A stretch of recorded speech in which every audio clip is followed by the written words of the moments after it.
this together. I feel moved already. Like I've been here for not much time. I've already had dinner with someone that has a week sober. I've already, had a lot of moments where I just know that God is here, and if you are weary about God, that's okay. Believe that I believe that God is here. So I just want to thank everyone that made this possible and thank you for having me here. I'm a passionate person. I have a lot to say. Like, I have 4 hours of prepared notes on steps 1, 2, and 3. I'm not gonna keep you here for 4 hours, but genuinely, I could go. Like, it's unbelievable how deeply I feel about this stuff. And I don't have to prepare much because I've been preparing for the last 20 years through my SEP experiences. However, I did jot down a few notes of just some really important things to me to kind of remind me of parts of the big book. So I'm going to be flipping through the whole time. My sobriety date is December 12th, 2005. And my sponsor is Deborah V, who's in Jacksonville, Florida, if anyone knows her. I just want to get right into step 1 again, because I have a lot to say. So for me, I really feel like I was born an alcoholic. I definitely came out the womb with alcoholism. And I had a really, really great childhood, and I just went left when other kids went right. I didn't have much bad things go on, and I was just attracted to prank phone calls, loitering, littering, breaking things, for no reason. So it kind of just started bad for no reason. And, it just turned into, when I was 12, I took my first drink, and I was with my cousin. She was 30. She lived in Harlem. She took me to a reggae bar. She put me in high heels, makeup, and I drank that night, I smoked that night, and when I tell you, it wasn't just alcohol. The music, the men, everything about that night, you could draw a line from who I am today to that night. It just imprinted on me big time, So if there was a line, I started over it. I'm not an alcoholic with a story of a few years of good times. I started drinking and I was like, why isn't every adult doing this every day? And then my whole life became about getting the next drink, truly, immediately. And when you're 12 and 13 and 14 years old, it's hard to drink every day. I didn't know the rules of hiding it, and I didn't even know how to really manipulate that well yet. And I had such a predisposition to just not wanting to be on this earth, and that connected was when I didn't find ways to drink, I'd stand outside the liquor store asking everyone that went in to buy me alcohol. Who knows how to get alcohol at 13? Raiding cabinets, anything I could do. But it started to be that when I couldn't drink for a week, that's when I would end up in a psych ward, and I ended up in 3 psych wards before the age of 16 years old. And then I just flipped a switch and it just changed from psych wards to rehabs. And I heard a speaker so long ago say, if you've been to more than 3 institutions, just say several. You don't have to give your, I've been to 6 rehabs. I don't have to do all that. I've been to several psych wards, several institutions, several rehabs. And, in my last one, by that time, I had been voluntarily homeless. I definitely could have asked for some help, but I would have much rather kept drinking the way I was drinking than reached out for help. If that meant living in a cardboard box, I was absolutely fine. I really was okay with it if it allowed me to drink the way I wanted to, because alcohol really kept me alive for a while. It was the only time that I didn't want to kill myself. And, so whatever it took. And early on in my drinking, I guess I gave up, in my mind, I was an Olympian softball player. I stopped in 9th grade, so we'll never know. But when it was a decision between drinking and alcohol, it was so easy. crazy. I was like, oh, I won't play softball anymore, you know? And then when it was a decision between like alcohol and my friend group, it was like, oh, happy to leave them. Like, I willingly gave up everything in my life for alcohol. It was never much of a question for me, and I never really tried to stop. And that's everybody's story, you know? But that's mine, and like, you know, it makes for a real crash and burn, right? So, body of the alcoholic is quite as abnormal as his mind. This allergy thing, like abnormal physical reaction, it really took me a while to understand that like a faint trace of alcohol or whatever was enough to start my motor running, you know? Like, I didn't know that like if I drank kombucha, it might get me going, you know, because there's a tiny times of alcohol in it, and that like maybe I wouldn't drink that night, but maybe 3 days later I'm like off to the races. So, you know, this abnormal physical reaction is this idea that I crave more as soon as it's in me, and I don't even know this motor is running. And it very, very much runs in my family, and I'm the only member of Alcoholics Anonymous out of like 45 alcoholics in my Irish Catholic family. I'm like, is anyone else ever coming in? Like, I'm just gonna sit here and save a lot of seats.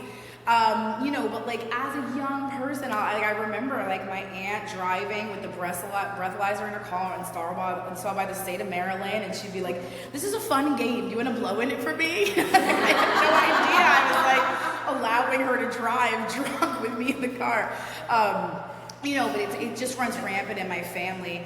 And it's so funny because I used to do all types of, you know, some of my dirtiest work was with my cousins. And now, like, they make so much fun of me. They'll literally refer to me as Martha Stewart.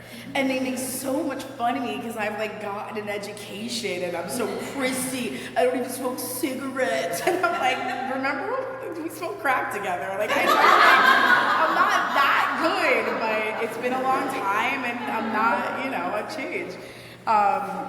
Okay, so once having lost their self-confidence, their reliance upon things human, their problems pile up on them and become astonishingly difficult to solve. This is the first line in the big book that actually grabbed me, where I felt like, oh, that's what I've been feeling. Because I genuinely felt that I had dug a hole of consequences so deep, my best bet was to kill myself. I feel like there's no way I'm going to be able to ever dig out of this hole. And the amount of damage I've caused, which like it's in hindsight, it's unbelievable because I was 18 years old. Like it was a big, really bad hole with like hundreds of thousands of dollars and felonies and really bad stuff. But it wasn't like, you know, it was possible to dig out of the hole. You know, frothy emotional appeal seldom suffices. One of my favorite lines in the big book. When I think about froth, I think about a latte, right, or a cappuccino. The froth is like thick, right? And then the second you put your hand in it, it kind of like disintegrates.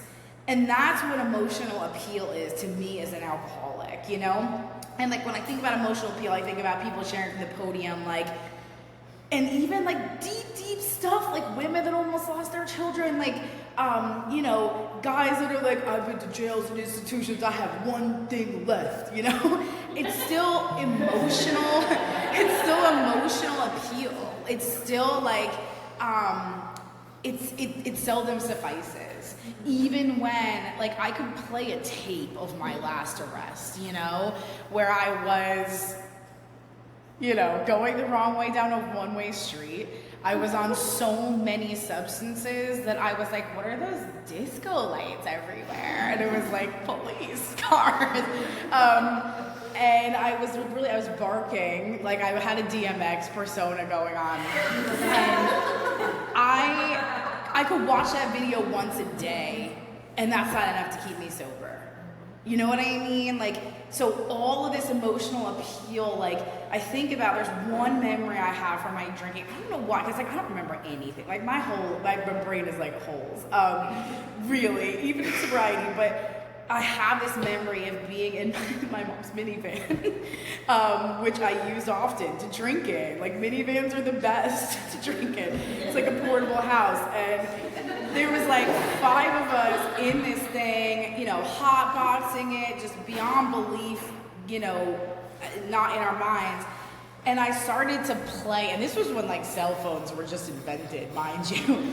But I was playing these voicemails, and my mom, I can't even say it, my mom was pleading with me to pick up the phone or call her back and to come home. And I was playing it and laughing hysterically with my friends, you know? Like, I'm already gonna go all the way off my notes, but it talks about like deep down inside of every fundamental man, woman, and child, deep down inside of every man, woman, and child is a fundamental idea of God. And I think of that like a candle that I was born with that was lit very brightly, you know? And the more that I got into my addiction, it was like I didn't like babies, nature, or animals at the end. You know what I mean? I didn't like anything related to God. Like, the lower power had me so tight, and it was like my candle was very close to going out completely. I had almost no conscience left, you know, where I could laugh very hard at my mother's emotional appeal, right? That like it was frothy, it looked substantial, but like if I put my finger in it, it all just disintegrates. The message which can hold me has to have power and depth. You know, and it says, my ideal must be grounded in a power greater than myself if I am to recreate my life. One of my favorite lines in the whole book. It's recreate. It's not get back. Some people have things they want to get back. I never wanted to get back anything I had before I was training. Like, no. Okay, I'm going to read a tiny bit from the doctor's opinion.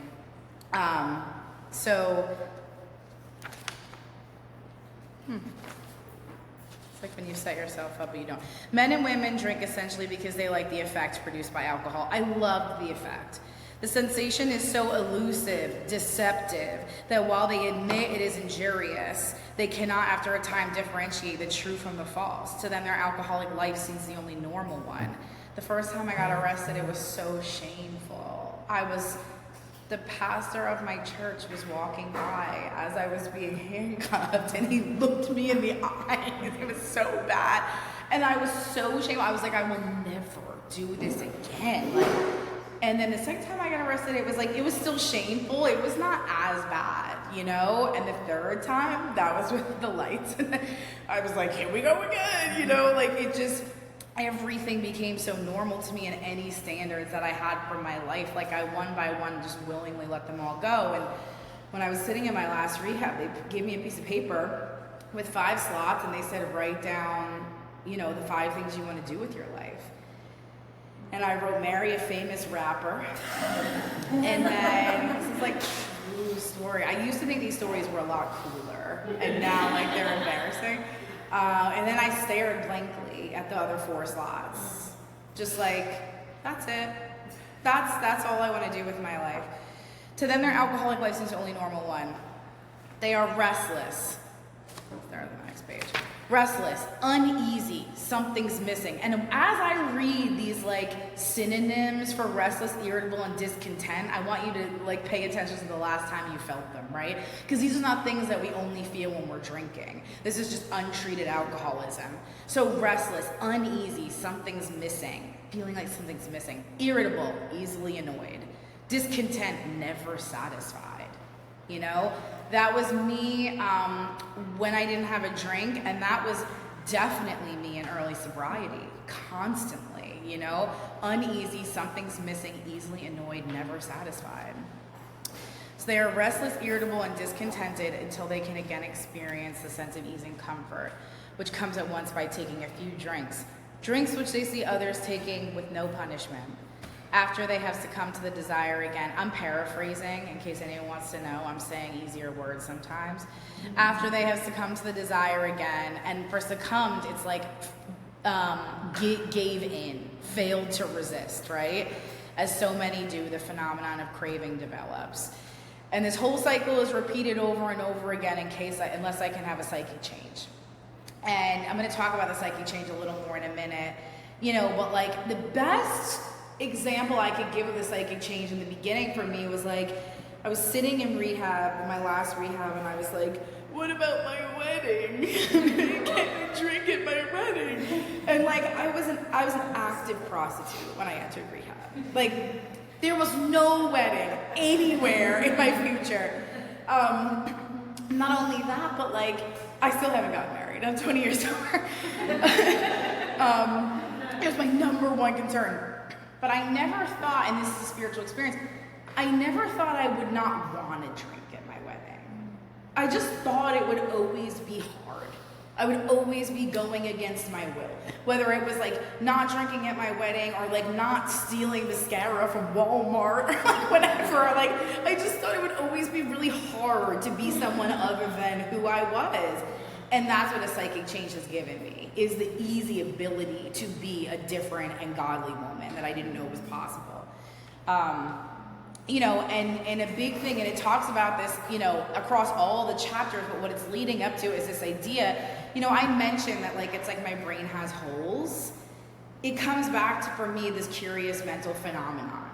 And it talks about it the most in the More About Alcoholism chapter, right? This idea that like, parallel with my sound reasoning is an excuse to drink, and I just go into these tunnel visions where I cannot remember how bad it was. I'm one of those special people that's been arrested in the same place twice. Like, I really, really like have like lived the insanity of doing the exact same thing again and suffering the exact same results. But I always think it will be different, or I genuinely don't care if I get arrested again or how bad it's going to be, because it's just what I want to do. So, you know, another thing that it says in here that's so important to me is like, it talks about when an alcoholic misses something that's favorable to them. And like, this is important because when you get sober at 18, like, I didn't want to do any parts of my life, you know, like my whole life was like, go to school. I don't want to go to school. Like, go to this. I don't want to do, like, I didn't want to do anything, you know? So, but there would be times where, and there's a specific memory I have. Okay, I'm gonna tell this story and then back up for a second. So there's a specific memory I have. I was at Seton Hall. I'm gonna tell you how I got to Seton Hall in a minute, this college. But I showed up at Intro to Social Work on the last day of classes, and I hadn't been once the whole semester. And I gave the professor this nuts, very overdramatic, manipulative, women-centric excuse for why I had missed the whole semester, made him feel so uncomfortable. It was a total lie, you know, like made him feel so uncomfortable. And I think he just wanted me out of his face, you know? And he was like, if you come tomorrow and you pass the final, I'll pretend you were here all semester. And I was like, bet. You know, and that night I went home and I'm telling all my friends, like, you know who did it. And I'm like doing this whole thing. And then I start drinking. And like by 3 a.m., it's like, fuck that final. Like, you know, and like it's these moments where I have arranged something that's favorable to no one but me. And then I start drinking and I can't even show up, you know? Like, you know, met this guy, I felt like he was the one. He definitely wasn't. You know, in my head the night we met, I was like, this is it. And like, he ran out later that night. It was our first night meeting. Like, it was love, I think. This was kind of like the Olympic softball thing. Like, I don't know if it was like actually was love. But he ran out to get more cigarettes, and I somehow like really got intimate with his cousin. And like, he came home and opened the, I was in the van, opened the van door of my poor mom, and was like, what are you doing? Like, we just met tonight. Like, this was supposed to be like a thing. Like, I thought we fell in love, and I was like, we did. Like, but like, this was my life. Like, I was, even things that were favorable to no one but me, I was unable to like meet them or carry through with them. And I couldn't control my own behavior, even when I wanted to, even in situations where it benefited no one but me. Restless, I covered that. Discontent never satisfied, dude. It's just such a big one for me. And When I think about never satisfied and how that translates from when I'm out there to my recovery, I don't know if any of you have heard this speaker named Gemma. It's one of my favorite speaker tapes in the whole world. And she talks about being just around the corner from being happy. And she says, I just need one more thing and then I'll be really happy. And she goes through her whole sober story. And she talks about starting and just wanting to be sober, and then she'll be happy, she gets sober, and then she just needs a boyfriend, and then she gets a boyfriend. And then it's like, but we just need to get engaged and then I'll be happy, you know? And then she carries it through a kid, and then she even housed the kid, and then she like looks at the kid and she's like, I need to get my career in order, you know? And it's like this cycle. And I get the goosebumps every time I think about it, because it characterizes my alcoholism and that never satisfied so well, that discontentedness, this unrest that's in me of like, I'm so close to the happiness, but I absolutely never get to it. And content is a word that wasn't even in my vocabulary till I found God. And like, I'll talk about that a little more in 2 and 3, but like, security in a higher power was not something that I thought was for me. It's just not. It talks about the deserted barn. In the doctor's opinion, it holds a really special place in my heart, because I feel like I was in a deserted barn in that dorm room.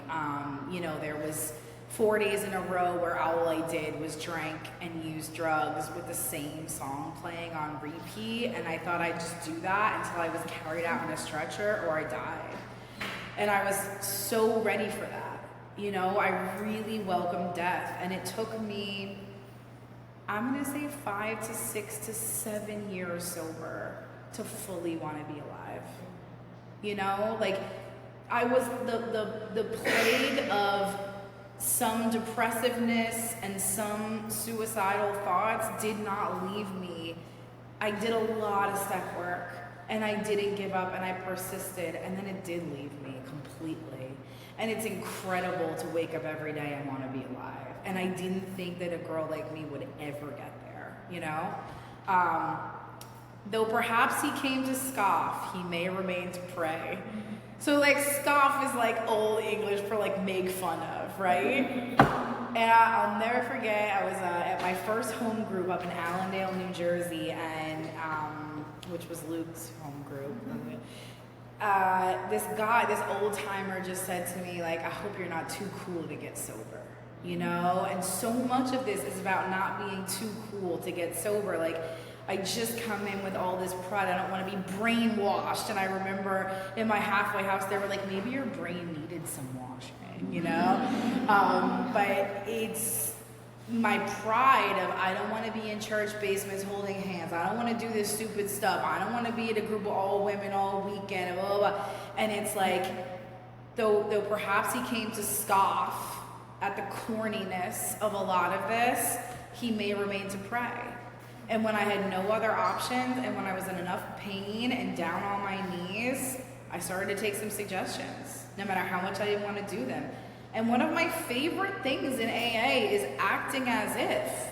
It's very underrated. Like, I didn't want to do any of this stuff. I was a paper signer that was forced into AA. Like, I was one of those in the back of the room that had to get a paper sign and didn't have a desire to stop drinking.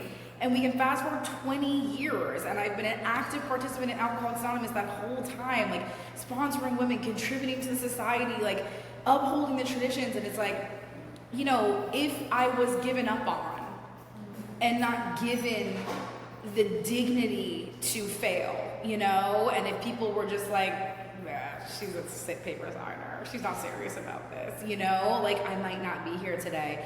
And in 2005, AA looked a little different, you know, and there wasn't a lot of young people. I got sober in my last halfway house was in Scranton, Pennsylvania. Bro, I was like the only person with teeth. Like, there was, and like, no offense to anyone who doesn't have teeth, I'm sorry, but like the smoking, like, and I smoked, but like the rooms and the old men, and I was 18. I was like, this is hell on earth. And it was all forced upon me. And in the halfway house, it was old school, and they made me say the third step prayer on my knees every day. They gave me this laminated third step prayer paper, and I was like, oh, I'm going to get into that story in a minute.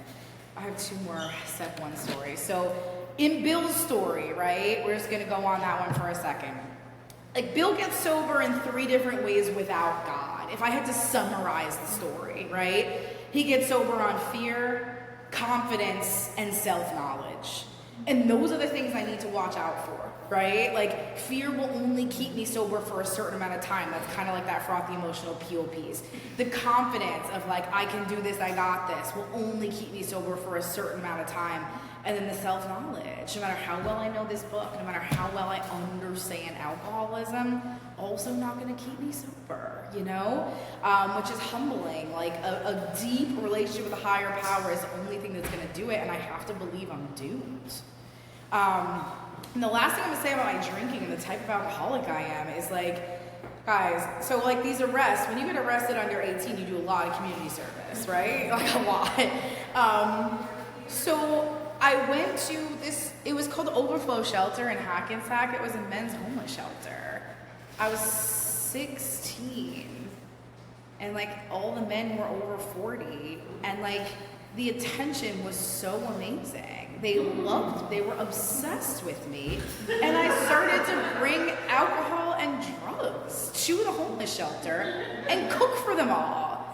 And then they taught me spades. And then I basically just moved into the homeless shelter. You know what I mean? Like, I spent so much time there, not because I was a caring, genuine person, because it was the only place I was getting like so much male attention, so much drinking, loved playing spades. Like, I loved everything about it. Like, I stopped hanging out with kids in Ridgewood, and all of it was mandatory. And then I turned around and submitted all the hours to the town of Ridgewood and won an award for my community service to the community. And stood on stage and accepted it at like a town meeting. And then I was also kicked out of 9 high schools, okay? So, you know, they start putting you in these alternative schools where you just do nothing. Like, you just do. I was like, I really don't even want to be alive today. They'd be like, go color. Just go color, you know? And then like, it was like I was supposed to be doing algebra. Like, it was like, so I go to Seton Hall, I submit this transcript that says I went to 4 years of Ridgewood High School, which is a prestigious high school up in North Jersey, which I just didn't do, you know? And then I submit all the community service hours, and they give me a full scholarship to Seton Hall University. I've done none of that. You know what I mean? Like, it's fully unmerited. And like, it's a good example of my alcoholism, my ego, my pride, accepting things that are completely not received out of merit, you know, and just standing up and accepting all the reward. You know, and I would go on Seton Hall and just bottom out so hard. Like, I really went there with a suitcase of alcohol and nothing else, and like attended 1 class, drank really hard that night, drank so hard that I ended up with a sports team in a room with a camera and had no idea what was going on. You know, and then the shame and guilt of that pushed me straight to, you know, a city where I was able to find a lot of, you know, drugs and alcohol, and that's where like prostitution and worse things started. But, you know, every time I got in trouble, I would like turn into this little girl and be like, I don't even, like, how? You know, like I really would like default back to playing this thing of like, wrong place, wrong time. Like, I could tell you exactly like why this is my fault. And by the end, like, nobody believed in my potential anymore. Nobody was picking up the phone. Nobody was coming to save me. It was like, dude, you're on your own. You know, and I would say I was at extreme hopelessness, but I still didn't want to get sober. And I just have to say that over and over again. Like, I did not have a desire to stop drinking when I walked here. And I've never had to pick up more than 1 white chip. So like, moving on a little more to step 2, you know, insanity. Like, I was clearly insane. And there's this line, it says like, if you ask an alcoholic why they took that first drink, the chances are they have no more idea why they took that drink than you do. Like, And this was my whole life. Like, all my behavior, I didn't know why I did it. Why I like crash and burn on relationships. I told you about the dude I was gonna marry, his cousin. Like, I didn't know why I acted the way I did, and I couldn't explain it. So until I did a proper fourth and fifth step, I just felt so hopeless, not only about my drinking, but about my whole behavior, you know? And why, like, you know, even at like, I think 16 years old, I had pushed my curfew to like 2 a.m. because my mom was like, I don't know what to do, you know? And I couldn't get home at 2 a.m. Like, I couldn't do anything. You know, and then we go into like this belief thing, right? So it reminds us that we have a built-in forgetter. I'm beyond human aid. I have no choice, no willpower, no memory. I just can't remember how bad it was the time before. I will always revert back to picking up another drink. My real summary for step one is like, it's not like I can't drink anymore, you know? It's like I am 100% going to drink again without spiritual aid. So then like the spiritual aid piece comes in, and, you know, I think about like the hoop you have to jump through is a lot wider than you think, you know? It's really challenging at first. God was like the Easter bunny to me. Like, I was not raised religious. I was laughing so hard when they handed me that third step prayer. I was like, guys, I have 3 felonies. I have nowhere to live. Thy will be done. Like, get this Shakespeare out of my face. Like, I'm not doing this with you. Like, I was so offended that the answer was God. I was really outraged. But again, it was like the last house on the block. Like, I was stuck in a halfway house for a year. And one time I left, right? I ran for like 2 hours. And it was such a rural area, they could see me from the door. And they were like, where are you going? And it's such a metaphor for my life. It's like I run away from the best things for me. I think they're out to get me when these staff really just love me and want to take care of me. And I'm running to nothing. Like, I'm just running to the woods. So, you know, when we think about step 2, it starts to bring in more of the spiritual experience. And, you know, there's this word where it talks about like revolution. We have a revolution of our way of thinking. And this definition I have is a forcible overthrow of social order in favor for a new system. And I feel like that's a really cool way to explain what happened to my thinking, you know? It was like one day I was this person, the next day I was a different person. And, you know, I have this other quote, like, pray until prayer becomes a first response instead of a last resort. And that's how it happened for me. Is like, you know, in the beginning I tried to pray, but like if I was late to work, it'd be the first thing out the window. Like, still all the makeup, still 20 minutes, cigarette, coffee routine, but no prayer. And then the more I practiced it, I'll never forget the first day I was really late to work and I skipped putting on makeup and I still prayed, which is like a double whammy. Like, I never went without caked makeup all over my face. You know, and like that was like the elements of that spiritual experience happening. When you read the actual spiritual experience appendix in the back, right, there's a few like summarized ideas. The first one being that like, I can't compare my God connection to others. It might look really different than what others are experiencing, and it might not feel like crazy connected, and I have to have faith in the actions of Alcoholics Anonymous and the hundreds of thousands of women that have come before me that I'm standing on the shoulders of. So number 2 is might not get a burning bush. And I'm one of those lucky people that does get burning bushes. And I'm gonna tell you something, like, they're not all they're cracked out to be. Like, and I'm such an alcoholic. So like, I will literally get a bush on fire from God. Like, my higher power will hit me in the face with a 2x4 about something. I'll have like fountains turn on. I'll have like, you know, and the next day I still wake up and like want to call out of work and want to cancel all my plans. And like, the burning bush doesn't last more than 24 hours with my alcoholism. Number 3 is like to really have patience, you know, like the developing of faith and spirituality is a long-term investment, and we don't like that stuff. We want to take a pill and get an experience. And when I was really struggling in the beginning with the God stuff, some old timer said to me, like, when you were offered a pill at a party, what did you do? I was one of those, like, took it and then was like, what was that? You know, like, I 100% would smoke catnip. Like, anything you give me that will alter me in any way, shape, or form, I have actually gone to Best Buy and bought Dust Off and huffed it. Like, I'm a person that, like, if you get me out of myself, I'll take it in any form. And he's like, and we're telling you that this God thing is gonna rocket you into a fourth dimension. And you're like, I have some questions first. Let me fully understand the implications of what I'm gonna do here, you know? It's so silly. The fourth dimension, like, who has been to the fourth dimension? Doesn't that sound good? So I had to really let go of a lot of this stuff. And, you know, a word that it says over and over again in We Agnostics is prejudice. And prejudice kind of, like, people really connect it more to, like, people and race, but, like, prejudice in We Agnostics means old ideas. All my old ideas about religion, not just spirituality. And I am here with a loud, annoying message this weekend that if you're one of those that's like, I'm just spiritual, but I still hate all entire religion, it might be time to open your mind the tiniest bit. And you don't have to.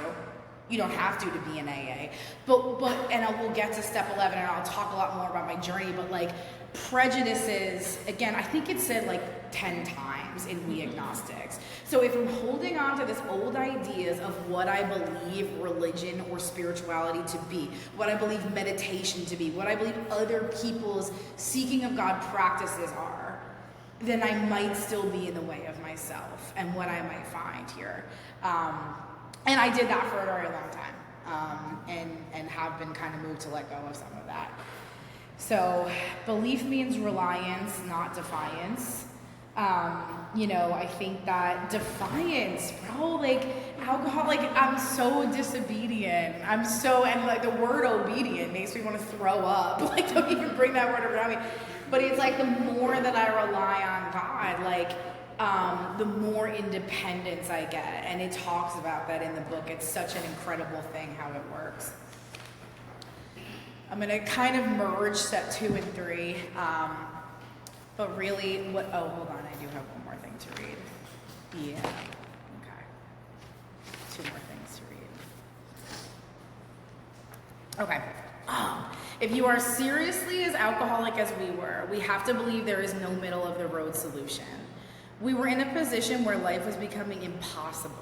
If we had passed through the region in which there is no human aid, we had but 2 alternatives. One was to go on to the bitter end, blotting out the consciousness of our intolerable situation as best we could, and the other to accept spiritual help. It's like, and it says this is somewhere else in the book, it's like this fork in the road where it's only these 2 options. I've seen so many women stand at that fork and just have no idea which way to go. And I was the same, you know? Like, one road was like paved with like hell and death and pain and being robbed and robbing others and lying to everyone I loved, stealing from everyone I loved, shaming everyone I loved.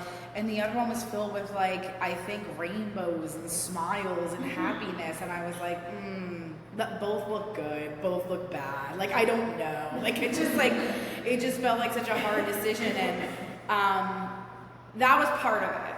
The other part of it now is that my ego regenerates constantly. And I'm convinced there's a door number 3. Like, I'm convinced that my only 2 options are not those 2. Like, you know, spiritual help and dying an alcoholic death. I'm like, no, door number 3 is like incredible career. Like, door number 3 is like yoga for sure. Like, door number 3 is being the best mother in the world and taking on that persona and being nothing but that. It's like, I just want, it can't be God or alcohol still 20 years later, and it is. Whenever I think that I'm on a third path, it's actually one that's walking towards God or alcohol. You know, so I have to be really careful. I get such goosebumps of thinking about, like, am I living in the material world or the spiritual world? you know, and like what layers am I willing to shed of the material world today? Whether it's like day 7 and I'm just trying to literally not drink, or it's like, you know, year 20 and I'm really trying not to text my ex. Like I'm really, really trying not to text him.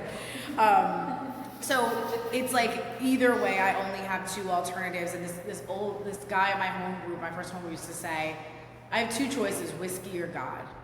And that's been like the best way I can summarize it. I wasn't a whiskey drinker, but that's it. Like I am always, every step I take in life is walking towards whiskey or God as an alcoholic. The other thing I love is like the no middle of the road solution. It'll go on to talk about half measures, okay? Half measures is tricky. Half measures avail us nothing. So like what are the measures? The measures for me in early sobriety were, you know, call my sponsor every day and go through the steps with her once a week. Call 3 other women a day. And that was a non-negotiable for me in early sobriety. I had to call, texting wasn't invented when I was in early sobriety. But I had to call 3 women a day. And my sponsor would ask me who I called and what I talked about, and she'd know if I was lying. I had to go to a meeting. I had to do some type of service to someone else and pray on my knees morning and night, you know? And she said, praying on your knees has nothing to do with religion. It's just humbling you. And it's just showing willingness. So those are like, that's my basic 5, if I have to have a basic 5, right? Those are the measures. Half of them is 2.5. That could feel like a lot of effort, you know? Like, that could be like calling 3 women and going to a meeting. But then that avails me nothing. So it's like, and if we think about it more in numbers, it's like 85% feels a lot like 100%, you know? But it's not. And like, all of you might not be as hopelessly lost as I was, but I'm like one of those 100% kind of girls. Like I have to do it all every day. I get spiritually ill very fast if I am not practicing this program with a lot of fidelity, and specifically that basic 5. I have one more thing I wanted to read. 46. Yeah. How am I doing? 5 minutes? Oof. Oh, I lied. No. 5? We're going to 8:15. Yeah. Okay, a little more. I'm not going to give you another 20 minutes. I understand it's a little warm in here, but I'm going to do okay. Okay, we found that God does not make too hard terms with those who seek him. To us, the realm of the Spirit is broad, roomy, all-inclusive, never exclusive or forbidding to those who earnestly seek. It is open, we believe, to all men. So it's like, I don't have to, God doesn't make too hard terms with those that seek him. I don't need to climb Mount Everest. Really, my higher power, it's like I take 1 step towards my higher power and he takes 100 towards me. It's incredible how it works. I don't have to, I can go to Mount Everest. I can go to Tibet for 6 months, but it's not necessary, you know? And also like the realm of the Spirit is broad, roomy, all-inclusive. I can come in my rags. I can come in my riches. I can come without makeup, you know? God will just take me as I am, and it's a mustard seed. And I'm gonna have a little more time. So like when I'm sitting in my first rehab, my last rehab, they have us in a circle, all the girls, and we're all talking about, in a meditative state, what our higher powers look like. And all the girls, like, I swear, one of the girls was like, I see rainbows. And another one was like, I see sunlight. And all I could think about was my favorite rap group. All I could think about, Dipset, was Dipset. And I went to arts and crafts afterwards, and I made a thing that said Dipset. And I put it on my wall and I talked to it for the next 30 days. I was so cracked out. Like I was so far gone. But it's the point of the mustard seed, the smallest seed in the world, is all that you need to make a beginning, right? And like it's funny because like Dipset is like so vulgar, like so like not a good higher power to probably choose. But like it's the star of willing, that tiny bit of willingness. And what I'm gonna read here that's so important to me, I'm gonna read a little bit out of the step book, step 3. Practicing step 3 is like the opening of a door, which to all appearances is still closed and locked. That's my relationship with my higher power. Like a fortress. Like there's no way I'm doing this stupid God stuff, right? All we need is a key and a decision to swing the door open. There is one key, and it's called willingness. Once unlocked by willingness, the door almost of itself opens. And that's been my experience. Like, and there's this really humbling thing that happens with women now that I sponsor, because like, I know this book, and I've seen some stuff, and I know how to stay sober, and the only thing I can't give a woman is willingness. And I see so many women that want it so bad. Women with young children, women with the stakes very, very high, that would sign in their own blood that they want to be sober above all else, that are not doing what's suggested of them. For any given number of a million fucking excuses they have, you know? And they don't stay sober. And it's the saddest thing. And Alcoholics Anonymous is not for people that want it, it's for people that do it. So it's like, all I need is that key of willingness to start to swing the door open, and things get effortless. That was my experience. When I said the third set prayer for the first time on this dingy ass floor of this kindergarten room with my sponsor, with the small chairs, it was like that whole AA scene.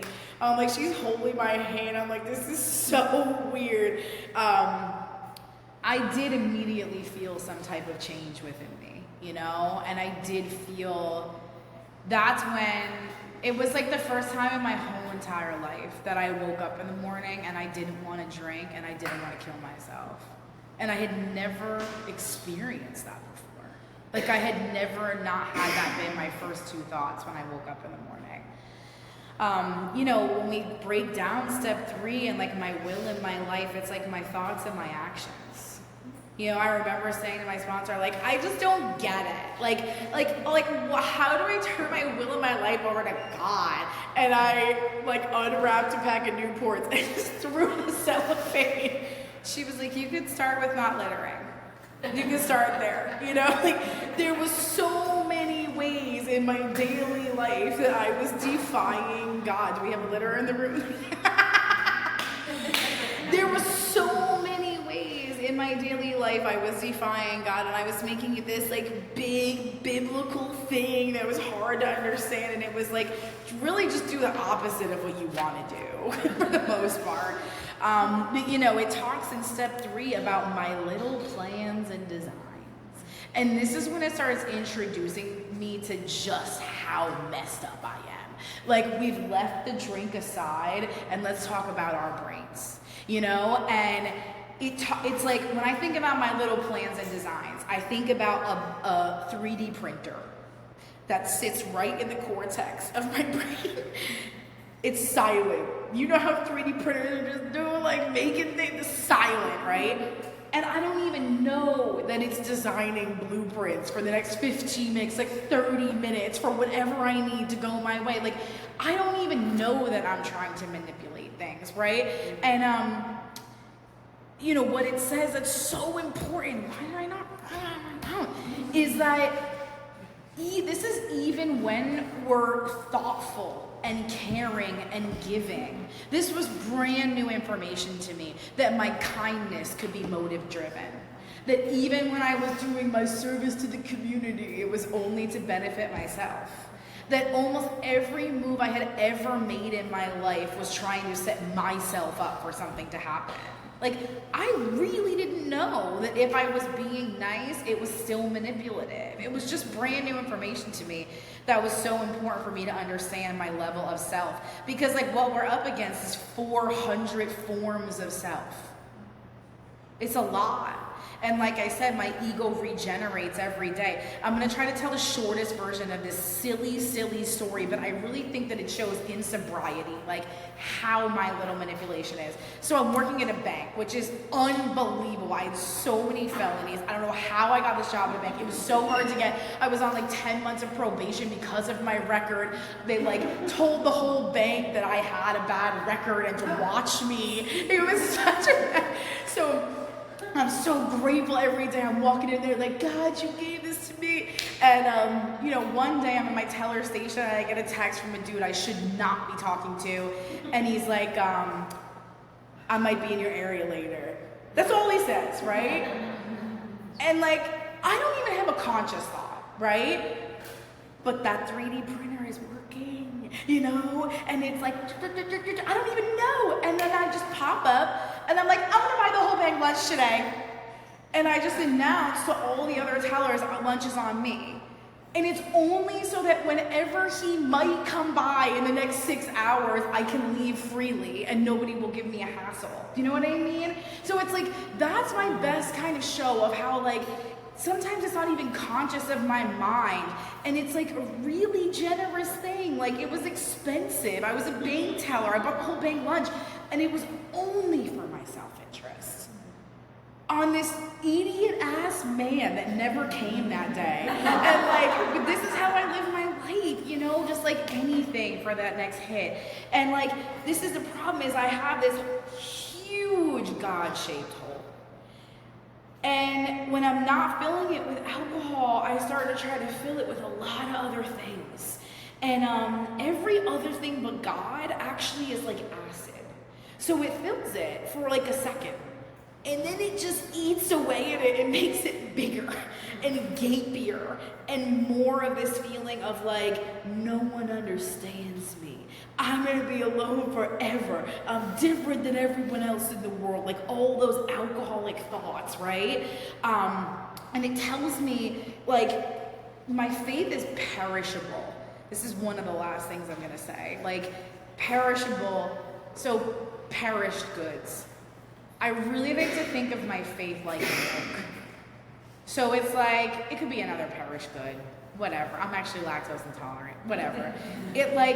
I have to go to the store and get milk if I want it, right? And then I have to drink it. If it sits in the fridge, it goes bad. This is how my faith is. I have to go out and get inspired. If the inspiration just sits inside me, it goes rancid, right? I also have to give it away. And it's like this cyclical thing that I have to do. Like even today, if I wake up and just pick up the phone for 4 sponsees in a row before I've had a second to get my own milk, it's like, I don't know what I'm gonna be giving them. Like they a little dry. Like I'm commanded at all moments in my recovery to stay inspired myself. So I think this is really the last thing I'm gonna say. It's only 8:05, it's fine. Okay, dog walker. What seemed at first to be a flimsy reed has proved to be a loving, powerful hand of God. I'm gonna talk a lot more in step 11 about my current relationship with God and where it's come. But I started with the Dipset thing.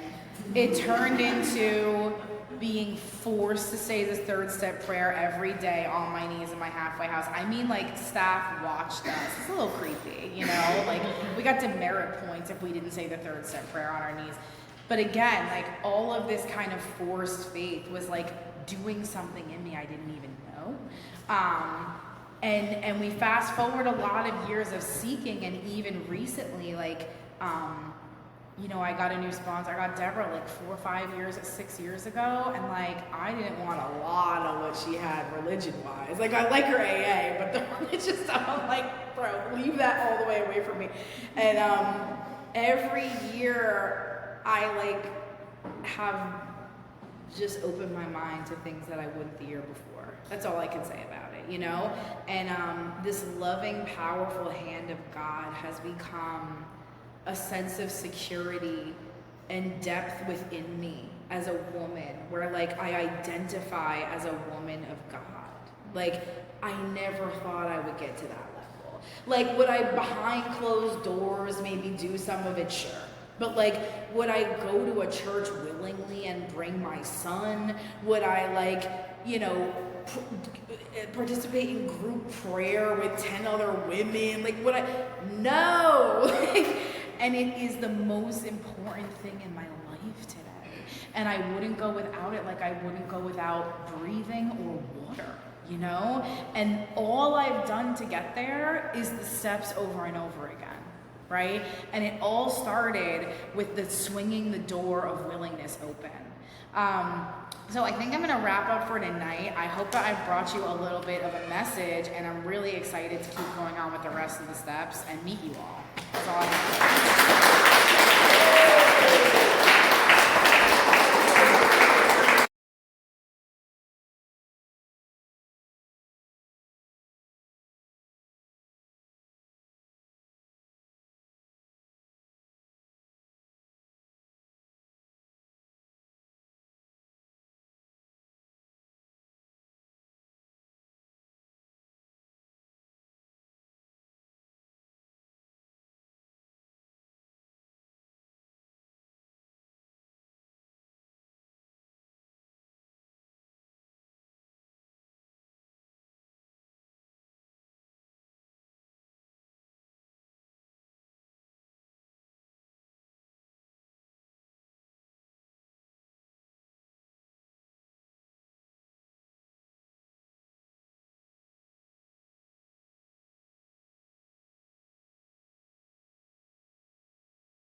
Right? So like, there's just a reason for the people you're sitting near. There's a reason for the people that you end up walking with and talking to.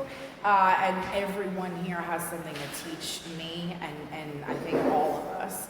So I'm going to remind you a little bit of where we left off last night, especially for those that weren't here. And then I'm going to like launch into step 4. And like, just as I said last night, I have 5 hours of notes prepared for this 45 minutes.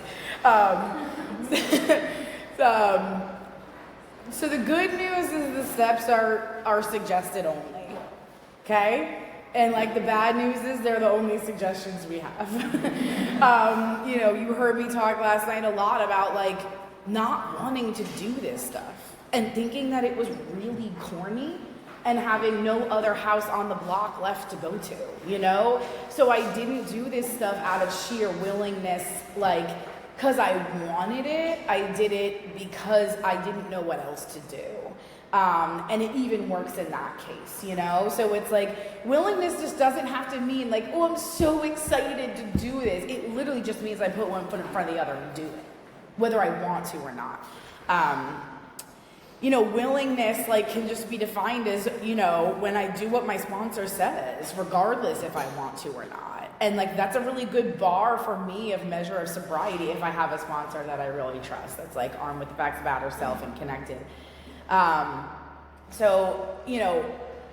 There's one guy that I really like. His name is Scott L. He does a lot of 4th and 5th step talks. I listen to them all the time. And one of his most famous ones is called How to Forgive Others and Let Go of the Past. And if I had to summarize what we're doing here with 4 and 5, like that's it. How to forgive others and let go of the past. And, there's this really powerful quote. It's like, God, if I don't forgive them, don't forgive me. Like I can't sit here with all of this hate, blame, and anger in my heart, but expect my higher power's forgiveness, right? So it has to kind of work both ways. So I'm going to start with just a little bit from step 4. I'm going to remind you, it's like next we launched onto a course of vigorous action, at once, right? That's the time frame in which we do move from step 3 to step 4. For me, like so extraordinarily important. I'm going to talk a lot about how I did a 4-step here and what it did for me. There are so many different manners. My only thing that I would say that, was not helpful for me was like a suggestion to just write with no structure or columns. For me, like it had to be kind of a structured thing with some columns and understanding rather than me just writing my life story. Like that to me was not a 4-step. And I think, might have been a lot for me to face early on. So we have a lot of, my sponsor always says that, for those of you that weren't here last night, my sobriety date is December 12th, 2005, and my sponsor is Deborah V. She's in Jacksonville. She always says the big book is full of death threats and promises, and we have so many of them. And this promise that I really love, like when the spiritual malady is overcome, we straighten out mentally and physically. So it's like I kind of get sick in the opposite order, right? But when it comes to getting better, I get better spiritually, then I get better mentally, then I get better physically, kind of. So it starts with some really clear directions here. I'm just supposed to start with listing people, institutions, or principles with whom I'm angry. And that I did on one page, just names, right? Nothing else. And for me, like, I'm such a strong believer in, like, we move down columns, never across. So I never, I was taught to never write out the whole thing, to always do one column at a time. The word resentment, the Latin kind of derivative is resentire, which means to feel over again, right? So a lot of this anger that I'm feeling it over and over again, not just once. And my best rule when I'm writing this list of these people and these places and institutions which I'm angry at is like, I don't even know, do you have Wawas down here? Yeah, okay. So, sorry. It's the Wawa rule. Like, if I walk into a Wawa and they walk in, am I gonna, want to duck? Am I gonna feel some type of way? It doesn't have to be, do I want to punch them in the face? It could just be like, do I feel uncomfortable? Is something left there unsaid? Because our maximum purpose is to serve others in this world now. So if I'm walking around with people I'm still feeling weird about, or people that I think still have ill will towards me, that's what I'm here, to start to work on. And then number 2, we just asked ourselves why we were angry. That's the second column, easy. Number 3, in most cases we found it was our self-esteem, our pocketbooks, our ambitions, our personal relations, including sex, that were hurt or threatened. So we were sore, we were burned up. As I've gone deeper into my sobriety, I've done new things with the third column. And I have dug much deeper into writing out some sentences, and for any of you that know, the kind of the awakenings way.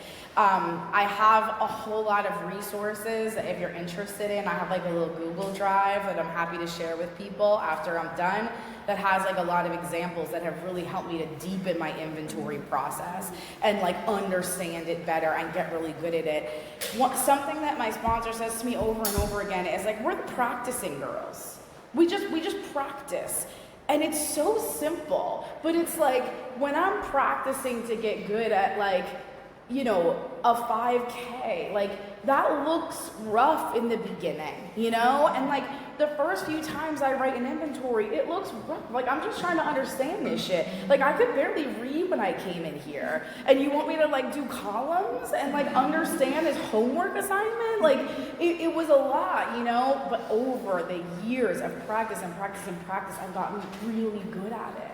And I've gotten so good at sometimes I can even do it in my head. However, and this is so important, the writing the columns is important. The turning it over to a sponsor and God is important. The 6 and 7 and 8 and 9, which I'm going to cover all today, is important.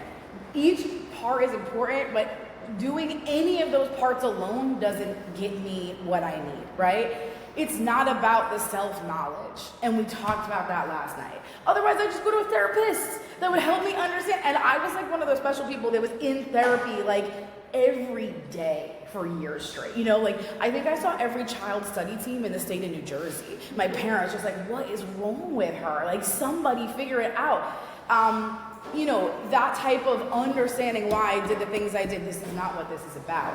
It's a magical spiritual process that is passed down from our forefathers, and it only works in the order of 4 through 9.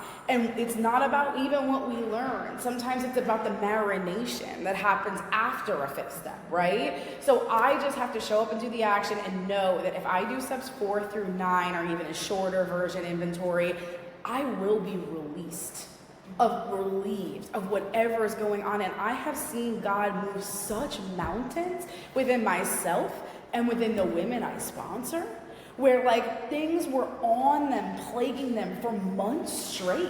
And as soon as we did a 5th step, God just took it away. They were no longer ready to kill their sister-in-law that they couldn't be in a room with. their mother. And I'm going to talk a little bit more about my relationship with my mother later on, but like that's one that's been really transformed. Why do we do this stuff? It's like, what's taking up rent in your head? What's blocking you?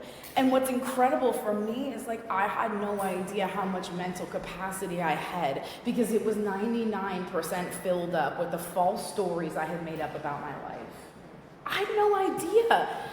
Some of you have heard this if you heard my other talk, but like it's important to talk about my first resentment that I wrote down on my 4th step, which was towards my neighbor, who I called Miss. It's so funny. I called her Miss Muppet to block her anonymity, right? And so, but then I was like talking recently at a group where I was doing an inventory on the board, and I blocked her name, but then I did an inventory of my baby father and just wrote his government name on the whiteboard. Clearly I have some concerns about some and others. It's very funny. So he's my biggest spiritual teacher. So I wrote Miss Muppet, that's my first resentment. Miss Muppet, why? Sent me to the psych ward. That was all I wrote, and then I finished it out, and I sit down for this 5th step, and I start reading it with my sponsor, and she's like, all right, tell me a little more about this one. And like, this was a woman and her family that I hated with a fire of a trillion suns. Like every day, it was my neighbor. Their house was next to mine. I would drive by every day and go, fuck you all. Like, anyone that brought up the family, I'd be like, yo, let me tell you about that. Like, I really spewed hatred on these people. And it was all connected to this thought that Miss Muppet sent me to the psych ward. And, I tell my sponsor the story that I had cut school one day and taken my brother home with me. I was 16, he was 12. And I could cry. I pulled him out of high school. And I pulled him out of middle school. And we were home. My parents weren't home. And I had like 10 kids with me. And she watched my 12-year-old brother walking down our back stairs in our backyard with a handle of Pop-Off vodka in his hands. And she called my mom, as any person would do. Like, who would not call a mother in that situation? Like, that's not okay. 12 years old, not even like 15, 16, I don't know, 12, it's not okay. And like, I guess she called my mom, and somehow my mom came home. I happened to be wearing a tank top. My mom saw the hundreds of slashes down my arm and then put me in a psych ward, as she should have, I could cry. But it's like this whole thing turns out in my head as Miss Muppet sent me to the psych ward. And it's like, she absolutely didn't, she actually cared about me enough to make a call and like perhaps save my life. So this is what like 90% of my resentments are, is me and my absolute false stories and the hatred and anger I spread towards everyone in the universe. It talks about it in 10, like we were fighting everyone and everything. I just fought the world for no reason. It was just all self-will. So it's like, what is blocking you? And it gives me the goosebumps to think about in this room, like who we could be if we were not caught up in our resentments and fears, right? Like there's poets, there's artists, there's authors in this room, and we just don't even know it because we're so blocked. Like the amount that I'm able to hold up today as a sober woman that's, on a daily basis most of the time free from resentment and anger when I work the steps, it's incredible. Like I landlord, I own and landlord 4 properties. I have a single full-time mom. I sponsor a lot of women. Like I have a full-time, pressurized job, and it's like, on a good day, I do it all effortlessly. Like, but only through God's power. The second I'm on my own power, I'm overwhelmed. Literally, like I can't. And my sponsor, this is unpopular. This is an unpopular sentence, but Deborah is not playing around. She's like, overwhelmed is a defect. It's not a state of mind. It's so rude. She is really rude. But it's like, it sticks with me so intensely, right? That like when I'm feeling that, it's because I'm trying to rely on my own limited power instead of God's incredible, limitless power. So it all goes back to getting myself mentally free of these stories that just live with me. We're gonna go on to talk about, okay, I have a few more things to say here. So I have some funny words here. Okay, it is plain a life which includes deep resentment only leads to futility and unhappiness. To the precise extent that we permit these, do we squander the hours that might have been worthwhile. But with the alcoholic whose hope is the maintenance and growth of a spiritual experience, this business of resentment is infinitely grave. We found that it's fatal. For when harboring such feelings, we shut ourselves off from the sunlight of the spirit. The insanity of alcohol returns and we drink again. And with us, to drink is to die.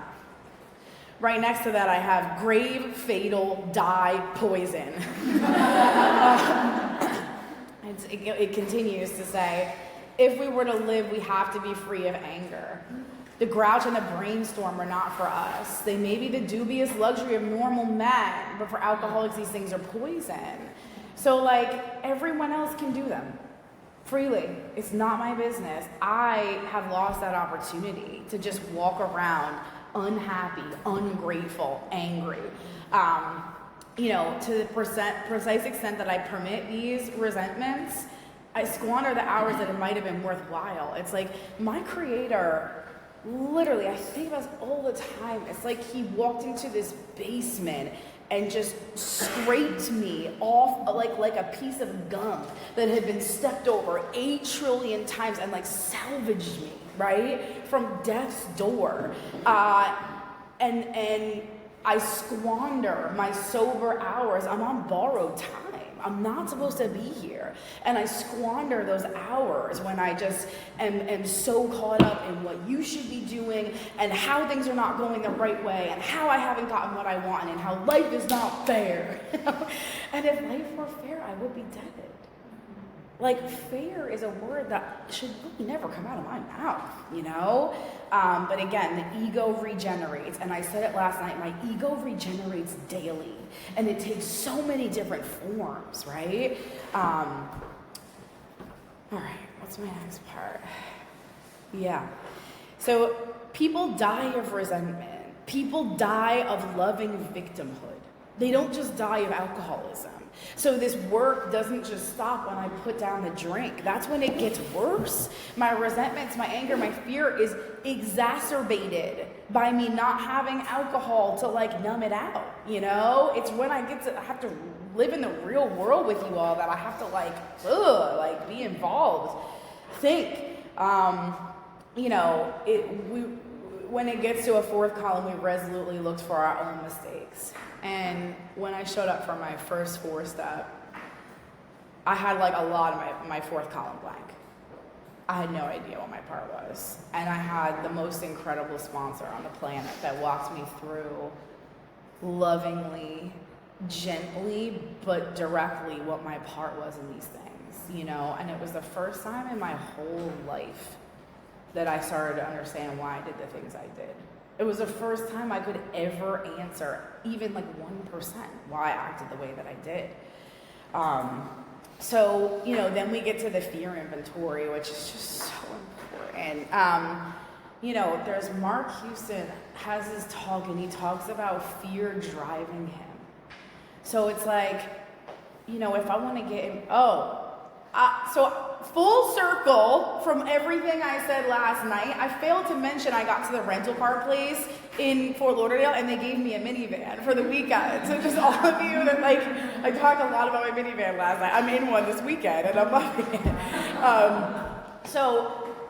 When I get in the minivan in Fort Lauderdale, I have to put the key in the ignition. I have to turn it on, right? I have to spin the wheel. It does not move unless I'm directing this car where to go.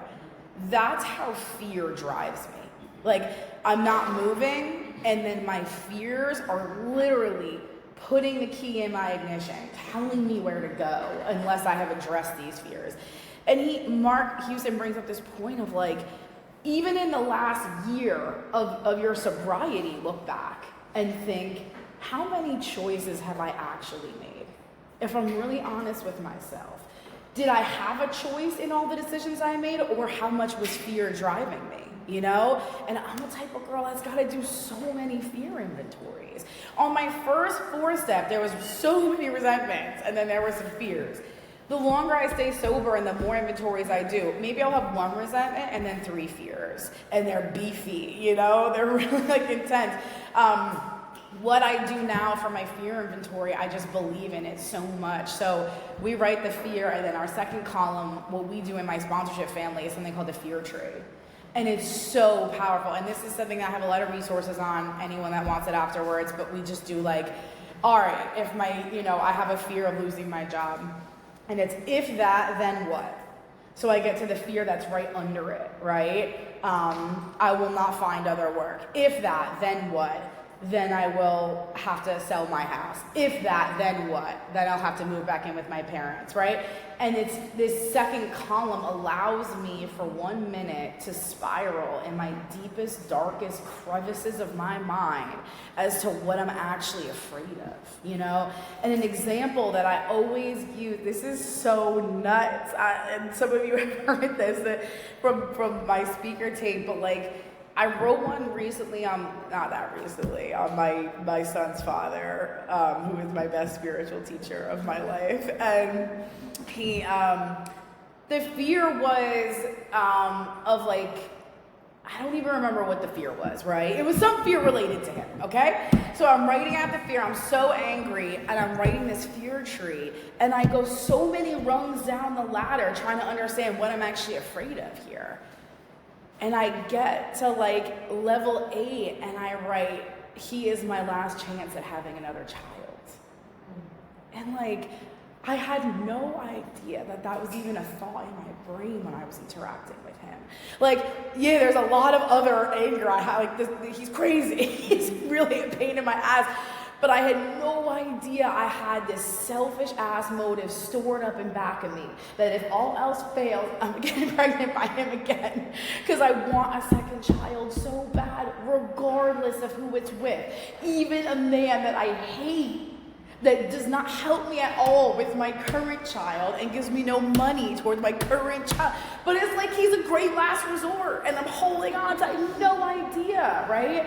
So it's like, I don't know the depths of how my fear is driving me in my interactions with people until I write them out. I think I do. But until it's on pen and paper for me, it's like a sacred process where I learn so much more about myself.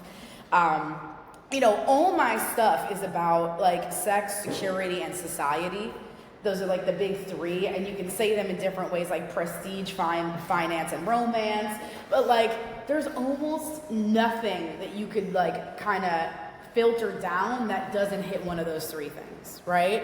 And I just want so much more security in those areas than I'm due.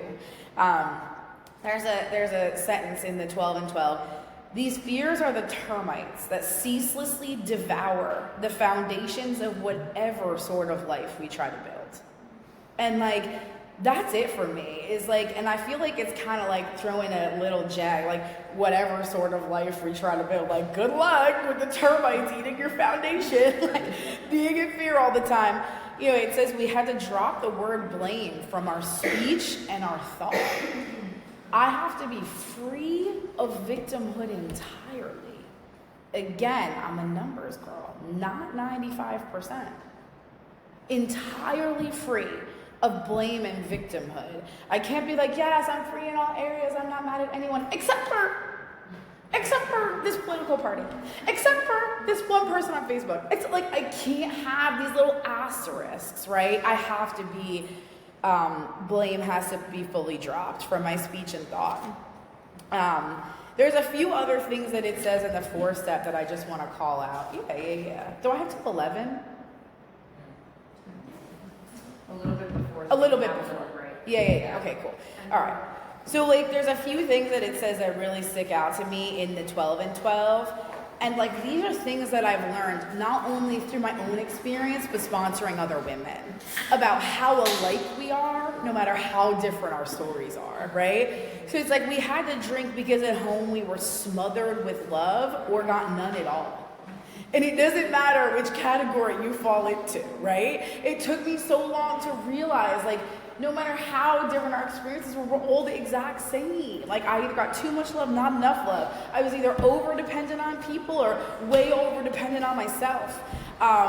It says when an individual desire for prestige becomes uncontrollable, whether at the sewing circle or international conference table. And I need this reminder that, like, prestige can show up anywhere. And, who I was with right before I came here was April, this girl April S., who's one of us who lives in Boca, who I met in Daytona. And when she spoke on 6 and 7, I was so blown away because she just talked about her as a mother and how her quest for prestige and security shows up in the lives of her child. She talked about getting in trouble with other parents at school, fighting umpires, getting asked to leave a library club, and I was like, this is all my future.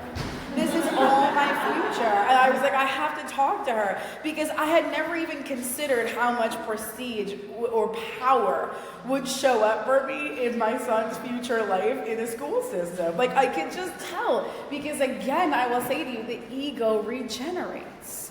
So when I came in here, it was like, I'm nothing. I was really in that place of like down and out. Self. It's still self. Whether I think I'm the best person in the world or the absolute scum of the earth, I'm still only thinking about myself. So I come in here and I'm like, I'm just an open book, teach me anything, And then some years go by in sobriety, I start sponsoring some women. I think I know something about the big book. My ego regenerates, right? Then I go back to school. I think I know something about the world. My ego is even regenerating more. I know how the world should be run. Like, I can get so caught up in this stuff and act as if I'm better or worse than everyone in any scenario, in any time. It doesn't just have to be like in my super corporate job where I'm trying to reach to the top, right? It could be at a PTA meeting. It could be in my sewing circle. It could be in my book club. Like, it could really be, I don't have a sewing circle. It's just in the book. It talks about being over-dependent on others. And it gives us this warning that all of my protectors either flee or die. And I'm left once more alone and afraid. And that's been my experience anytime I put over-dependence on humans in sobriety. That all of my protectors flee or die because nobody wants to be overly dependent on. And if my dependence is not on God solidly, I'm always going to have that imbalance. So I'm going to move on. Oh, sorry. Let me skip sex conduct completely. Cool. What do I have to say over here? Okay. So, finite.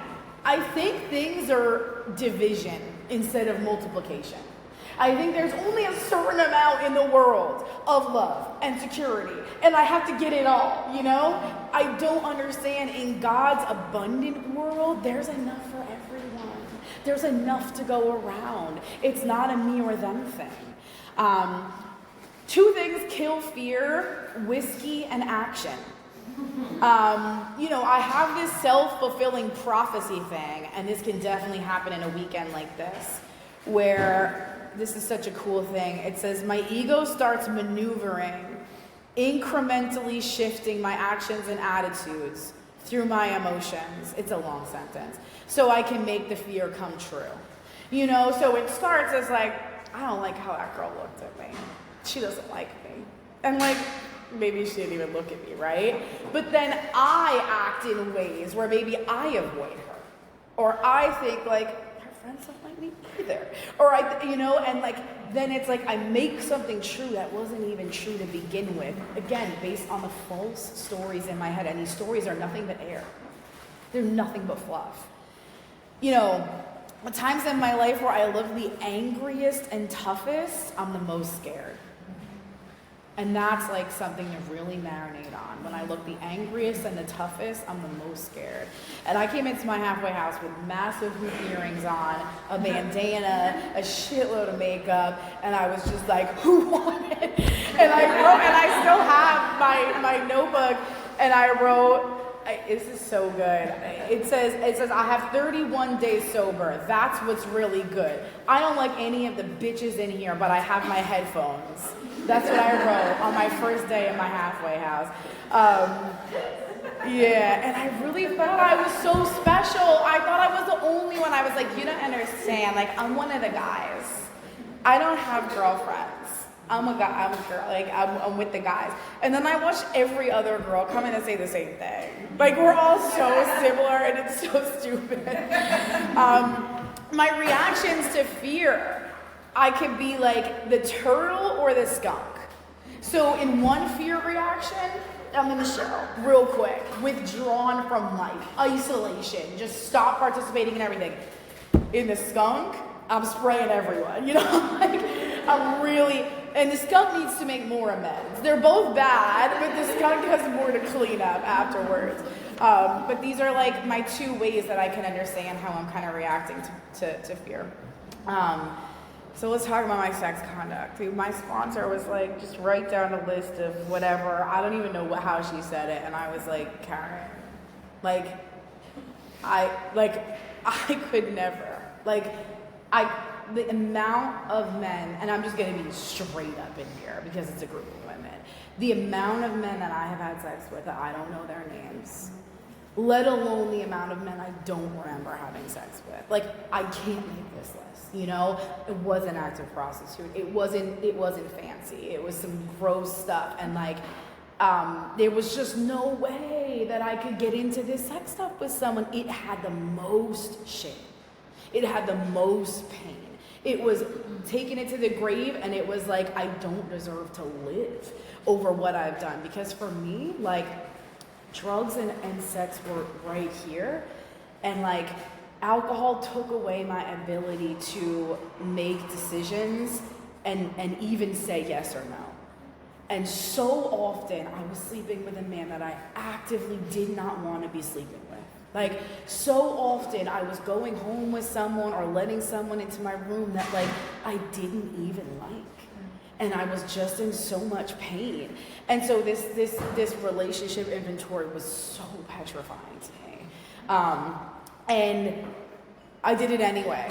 And it goes back to the willingness. And I did my absolute best. And my sponsor told me, at the top of every single page in your 4-step, write how free do you want to be? And then pray beforehand and see what comes out. And if you don't remember people, God didn't want you to remember them. All you have to do is show up with a pen and have the willingness to write, right? So that's what I did. When I came in, I have violated all my values. I was living in a manner that no one in my family had ever lived. And somewhere along the way, I had come to terms with the fact that I didn't have any value, you know? And it was such a long process in sobriety of building self-worth. I think around year 3 is when I realized, oh my gosh, I'm sober. I've cleaned up a lot of my past. Things are actually looking like they could be okay, and I still hate myself. And I have so much more work to do to actually love this woman and feel integrity and let my words really match my actions and be the woman I wanted to be, and stop making choices that harmed me against my will. You know, I went through the steps focused on men at year 3 in my sobriety. I had moments where I went to break up with a man with 2 years sober, and I had sex with him instead. And I called my sponsor, like, I don't know what I'm doing. Like, what is happening here? Like, why can I still not control my behavior? And like, I just kept doing the step work, and things just kept getting better and better and better and better. I was pointed to this on page 70. I really have to talk about the sex stuff for a while. So I'm writing my 4-step. I write down this ex's name. Like, I don't have exes, right? I have men that I slept with. Like, I write down his name, Trevor, and I'm like, I wonder how he is. It's so long. As I'm writing, text him, thinking thinking about you. I didn't text him. Texting was not around. I did not text him, that's a lie. This was like 2007, I didn't text him. You know, we reconnect. He had introduced me to PCP. Like, this was, like, he's a winner. He was working at Hooters. We started spending time together again. And he, in that time, got fired from Hooters for stealing paper towels. And I'm writing this 4-step. I have these women telling me, this is such an important process. You have to stay in the middle while you're writing or you will fall off the side. You're bringing up a lot of stuff. You gotta keep networking. You gotta be in meetings. And I'm sleeping with him and it's painful. It's not going well. And one day I turn over and and Nigel, I already had like time sober. Like this is like, I'm in year 2, 3. Like this is not brand new. I ash my cigarette and there's a roach in the ashtray. And I'm like, wow, like I'm really in trouble here. Kid you not. I look over and I notice what I hadn't noticed before, which was stacks of paper towels. Like stacks. And I'm like, I have to leave here. I know this is not like these women at my home group with these shiny eyes, with this level, this dignity, that I know this is not what they're doing. I know that there's still a really big difference between what they're doing and what I'm doing. And I had so many restless nights in that time period where I'd be driving up and down Route 17 up in Jersey, listening to music and just like, do I get home? Do I call an ex? Do I go home? Do I call an ex? You know, like after the diner, after the meeting, after the, like I'm still not ready. And it was like I had this sign on my head like, I want more chaos. I don't want to drink. I love not getting arrested. I love having a little bit of money, but I do want some trouble, you know? And that unrest was only settled through a spiritual experience in the 12 steps. It didn't go away from meetings. It didn't go away from talking to women. It was helped. It was helped from praying, but the spiritual, magical process of 4 through 9 is what gave me release from that level of unrest and let me go home when it was appropriate to go home. And let me not be the last one out every single night. You know, I work hard with my ideals today, man, and I work really hard to be them. My sponsor had me for a while read my ideals and then, you know, focus on one of those relationship ideals and be that in all my relationships for the day, you know. And I've gone on such a ride, and like I sit here with 20 years like stone cold single and like haven't yet found a person to share my life with. And it is, in fact, like a fear for me. It's a not, right? But I also had a fear of not having a child. And I wrote that fear out at least 30 times, you know? And in such a divine fashion, I got pregnant. It's a crazy story. Ask me about it at some point.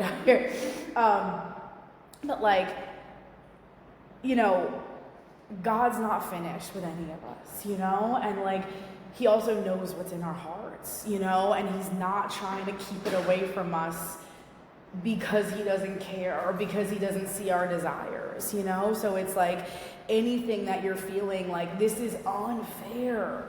Why is this happening to me? Everyone else has X.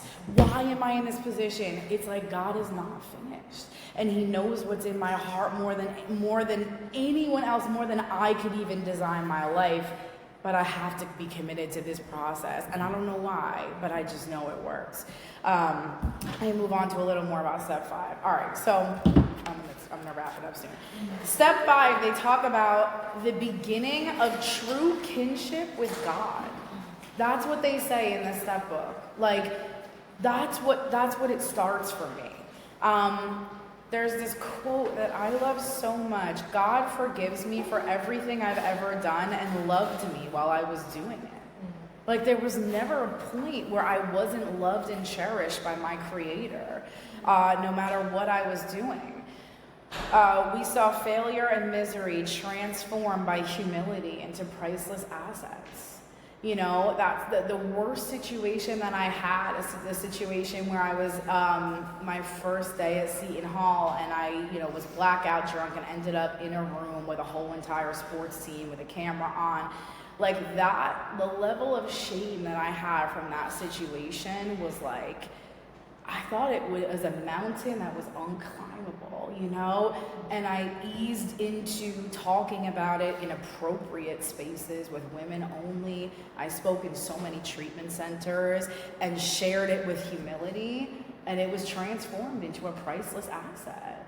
And I really, my sponsor has us do an annual inventory. It's like a nutty 50-question thing that her and her sponsor made up. The first thing is check yourself before you wreck yourself. And she makes us do it every year. She says 1-800, how am I doing? And it's absurd. But one of the questions is what dark things from your past are still haunting you? And for the past 3 years, the answer was actually none. And for a girl that's lived as dirty as I have and betrayed herself over and over again, that's unbelievable. It's a wholesale miracle, right? And it's through this process. It says this feeling of being at one with God and man, this emerging from isolation through the open and honest sharing of our terrible burden of guilt, brings us to a resting place where we may prepare ourselves for following the steps toward a full and meaningful sobriety. And the gifts of the fifth step, being able to look the world in the eye, walking anywhere as a free man. I mean, it's more 8 and 9, that part, but just this release of all of the stories in my head over time and understanding why I'm doing what I'm doing. It's been one of the best gifts of my life. Last thing I'm going to talk about a little bit about my first sponsor. So her name is Karen Miller, and she started sponsoring me when she was 19. When I was 19 years old, that was the woman that had the sparkly eyes that I asked after the Roach toilet paper night. She was so armed with the facts about herself, and almost everything that I say today is from her. Her words ripple through the country of Alcoholics Anonymous through women. And she sponsored me from 19 to 24 years old. And she was like a second mom, she really helped me to write a resume, what to wear, basic life skills way outside the 164. Every year in my anniversary cards, she would write, one day I hope you can see half the potential that I see in you. And she just saw so much light in me. She called me Josie Sunshine. She just breathed so much faith and love and hope in me. She was so maternal. And around 24 years old, I forget how long I had, but things had changed in her. And she had stopped. She had an eternal desire to have children and had some failed relationships and hadn't set herself up to have a child regardless of whether she was in a relationship or not. And I saw it really pain her. She also didn't have a lot of friends in AA. She just sponsored a million women, She didn't really have that balance of giving and taking. She was just giving constantly, and she would get into this codependence with the women she sponsored, take them in a little too often. She was all out of love, And I knew that I had to move on sponsorship-wise. I knew that she wasn't fully taking care of herself anymore, and we remained really close. And in 2020, she took her life. And when I tell you at her funeral, I'm sorry. I know I was gonna cry. When I tell you at her funeral, there was 50 women in line for the podium that felt as strongly as me. No, you don't understand. I have to speak.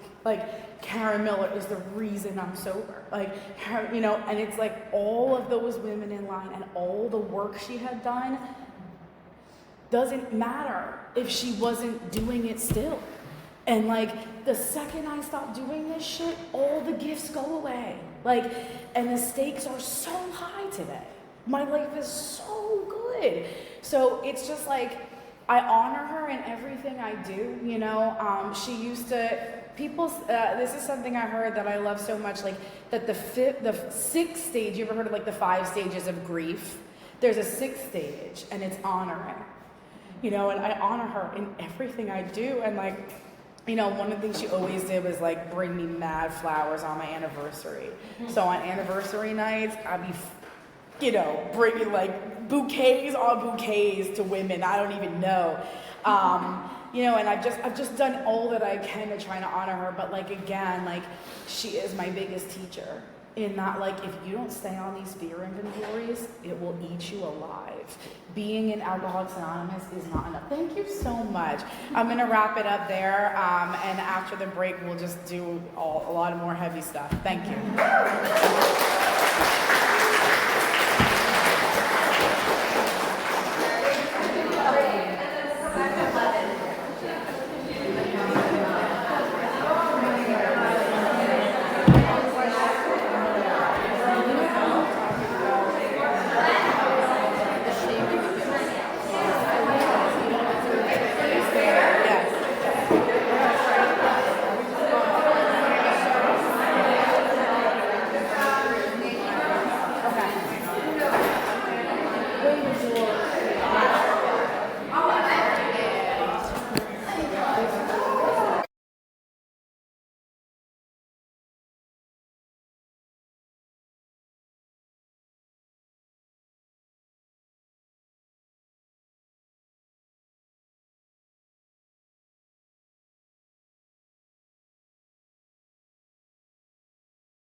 And I also like to not change our literature.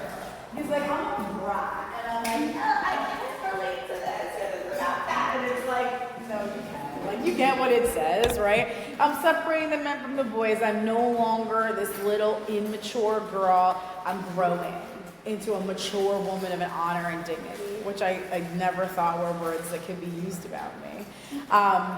It's short in the step book. It's long, short in the big book, it's long in the step book. I'm going to talk a lot about the step book. This is the only time with Swanseas that I do read 6 and 7 out of the step book, because I think it's some of the best literature we have. My sponsor, Karen, had time and then went back out before we started working together. So she talked to me about what it's like to try to make amends for a second time to people.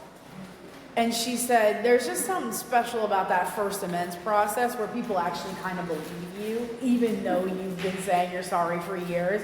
She said, when you do it a second time, it just doesn't hit the same, And she said, that's why 6 and 7 is so important.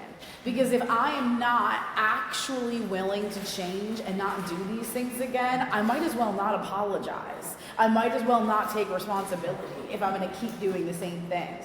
So 6 and 7 is where I cooperate with God to become a different person and actually make a living amends. So I was also, this is so helpful for me. 6 and 7 is just like steps 1 and 2, but with my behaviors instead of alcohol, So for me, a lot of my step 6 looks like running head first at a brick wall of, with self-will, hitting my head against a brick wall 1,000 times, reading every self-help book in Barnes & Noble, and then being like, maybe I'll let God help, as a last resort. I've tried everything I can to stop this defect, and in his time, let him. But I have to cooperate, and that's where it gets hard. I can't just sit back.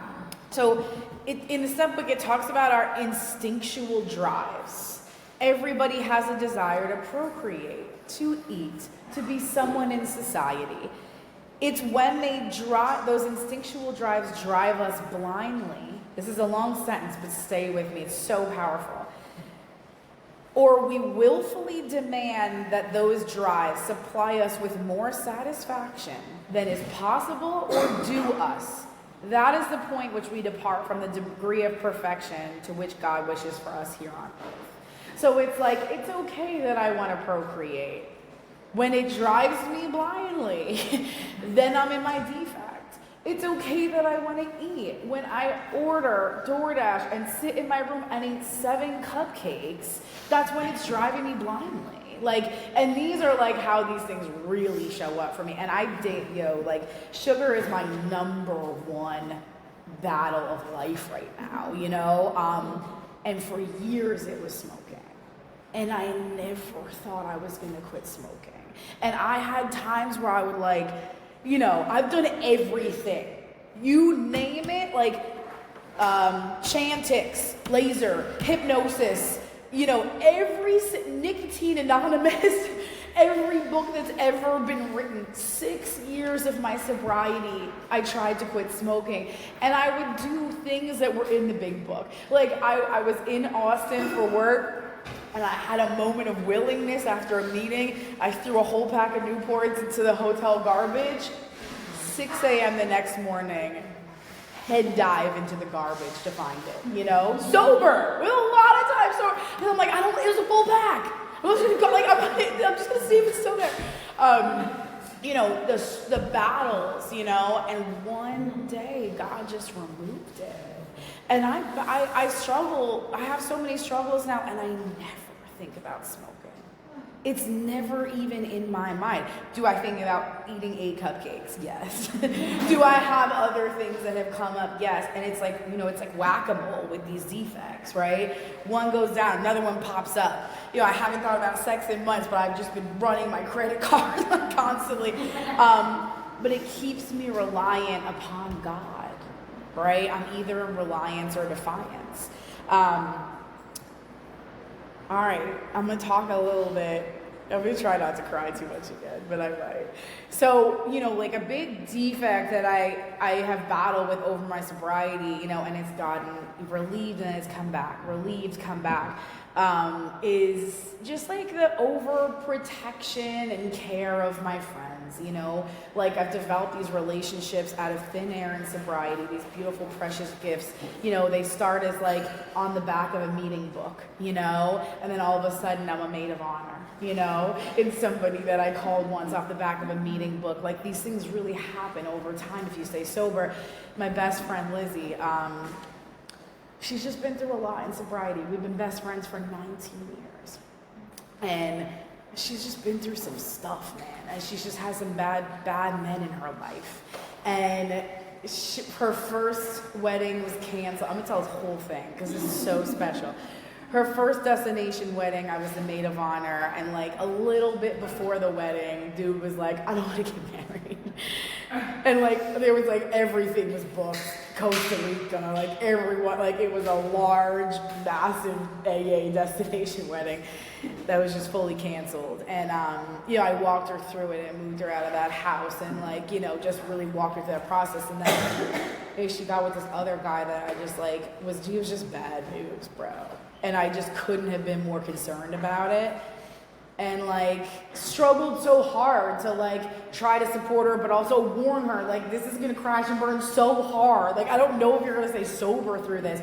Concerned about her level of participation in AA. Concerned about her sponsor. Concerned about, you know what I mean? Like all because like I need you.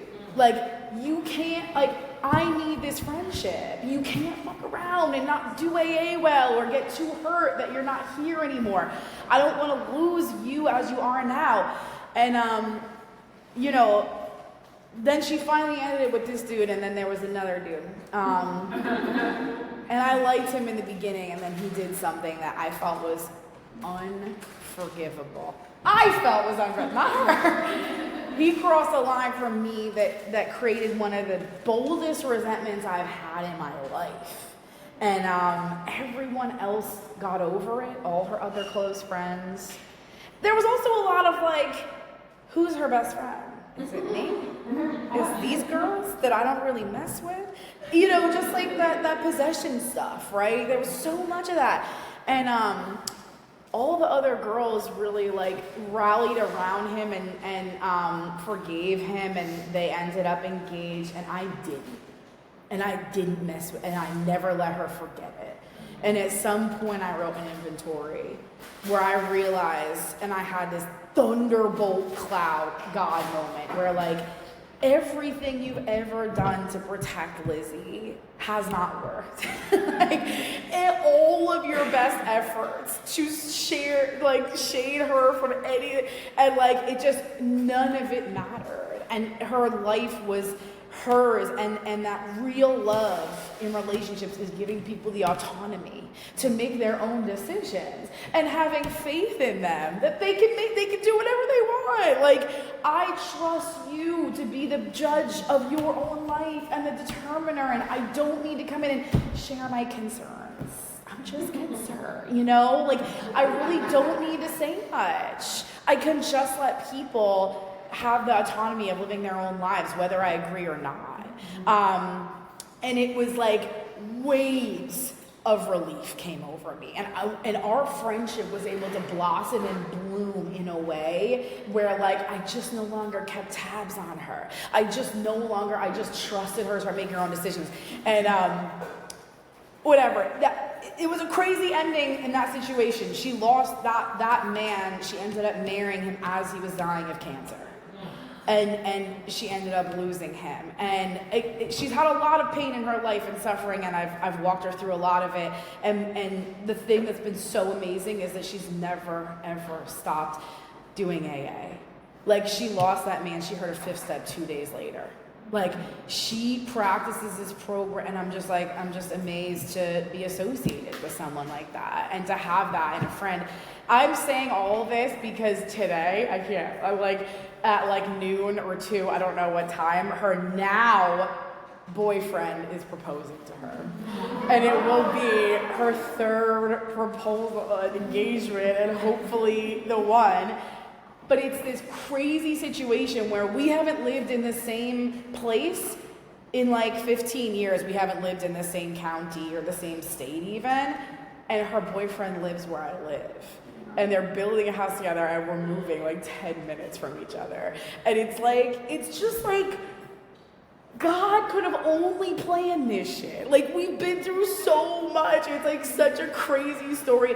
And I'm so excited this is happening today. But I say that to say, like, if I hadn't done all the work that I've done to be free in this relationship and let her live in her own skin because I'm comfortable in my own skin, the level of management that I'd be doing right now, and some of her other friends are doing it, and it's killing me to watch because it's like a mirror of who I used to be. They're like so over the top, ordering $700 worth of engagement, congratulations shit, trying to like, control the situation. Like, is her hair gonna be done? Like, it needs to be a surprise, her hair needs to be done, blah, blah, blah. And it's like, no, dude, just let it all happen, you know?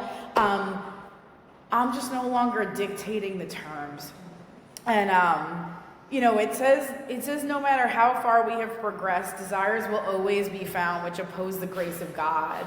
Because we're like an onion of layers, and like what was okay last week for me to do, all of a sudden it might not be okay this week.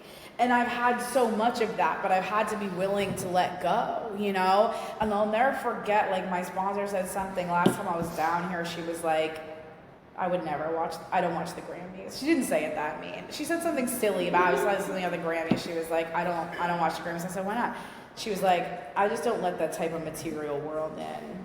I was like, what the fuck is wrong with you? A lot of these things, like, I learned so much by her actions more than her words. Or like her model. And it just planted this seed in my head of like, what material world things am I still engaging in that are not helping me to increase my spiritual life? Like, what's the next layer of the onion? Because it's like, I really do have two wolves. One is spiritual world, one is the material world. And the one that I feed is the one that gets big. And some mornings I wake up and I press play on this Joe Budden podcast, which is so embarrassing. He's like a washed up rapper from the 90s. I'm obsessed. I love this podcast so much. It's so vulgar. It's so ignorant. It has no value in my life. But I love it. It's my guilty pleasure. And it's fine. Balanced. It's not fine when I wake up and start playing to it and listen to it all day and all night, right? If I wake up and instead start with a speaker tape or start with a religious book someone has recommended to me, I'm on such a different footing. When I'm feeding that wolf with, prayer and meditation instead of 10 minutes of scrolling on social media, I'm feeding the right wolf. And it allows me to actually be of maximum service, and it allows me to float through my day with grace. But a lot of these things that I do, when I eat more than I need to, when I'm on social media, when all this stuff, it drains my battery. And it comes right back to this feeling of I'm overwhelmed. Because my battery is drained from worldly stuff, And if you're sitting here with 90 days, just don't listen to me right now, just don't drink and keep smoking cigarettes and do your thing. This is it took me years to even be open-minded to some of this stuff, And it's all a process. It's all in God's time. It's all already ordered for us. All we have to do is show up. There's this line in this book. It says, we want to settle for only as much perfection as will get us by in life, according, of course, to our various and sundry ideas of what will get us by. The definition of sundry is various items not important enough to mention individually. And it's that's what Bill and Bob think about my ideas for how good my life could be. They're so small as opposed to what God has in store, they're not even worth mentioning. My biggest dreams for how good my life, and we don't even need to mention them because what God has in store is so much bigger if I just get out of the way. And perfection for me, it's the North Star is perfection. When we're walking towards the North Star, I know I'm not going to get there. I'm walking towards it. And that's what, we're never going to be perfect. We're never going to be rendered white as snow. But when we cooperate with God, when we sacrifice and, pick up the phone and put the podcast off. It's my hardest moment of my day. Every time a sponsee calls and I'm listening to the Joe Budden podcast, it's my hardest moment of the day. And I have these, remember the ego regenerates. So I'm I have no free time. This is my 10 minutes to myself.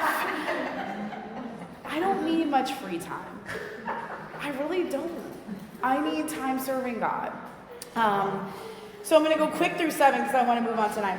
So 7, humility. It's I have these definitions for humility: a quietness within, not feeling better or less than anyone in the room, right? So it's a great pulse check right in here of if we're in competition, if we're gauging the women around us. What are you wearing? What am I wearing? What's your vibe? What's my vibe? How old are you? How old am I? How much time do you have? I just want to play this game where I'm competing with everyone else. Again, limited ideals. There's not enough to go around. For thousands of years, we have been demanding more than our fair share of, again, security, prestige, or romance. Never was there enough of what we thought we wanted. We confuse the ends with the means. So a lot of the time, I'm trying to put the cart before the horse. I want money. I want houses. I want good things to happen. But it's you hear so many times, especially from old men in AA, about having 5 cars, dope ass house, loving family, and just want to die. And if I'm not spiritually fit, I can't enjoy any dollars that come my way. I can't enjoy any success that comes my way because I'm not okay on the inside. Lack of anchorage to any permanent values. That describes my life until I did a 4th and 5th step. And really, when I think about my biggest gift of the continued 4 through 9 process, it's I have a column, one of those huge White House columns, right? that goes all the way up into the sky and goes directly through my head and down my body and anchors me to my values. And my whole life, I used to just be like swayed in any direction. Oh, you're going this way, I'm gonna go this way, I'm gonna go blah, blah, blah, blah. And it's like, now I have this, it's a column of integrity.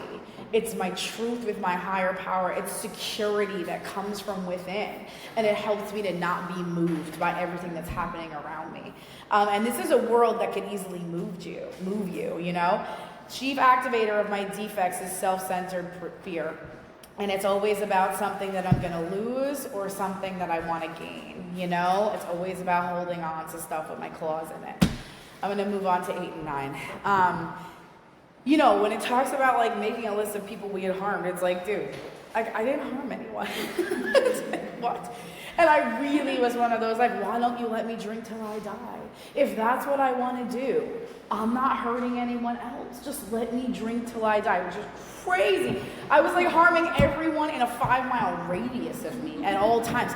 I was like that constant drunk driver that was ping-ponging off of every car on both sides of me and not leaving any notes and never stopping, right?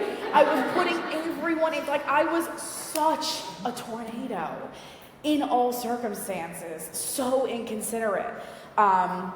You know, and it tells us again, our real purpose is to be of maximum service to God and the people about us, and we can't do that if we're walking around here and we've still harmed others and not made restitution. So I have this word, it's called demonstration. Your actions are so loud, I can't hear a word you're saying. It's my favorite sentence about 8 and 9. Like, there's so much emphasis on the amends. Going to make the amends. What am I going to say? And it's like, it's not nearly as important as my actions afterwards.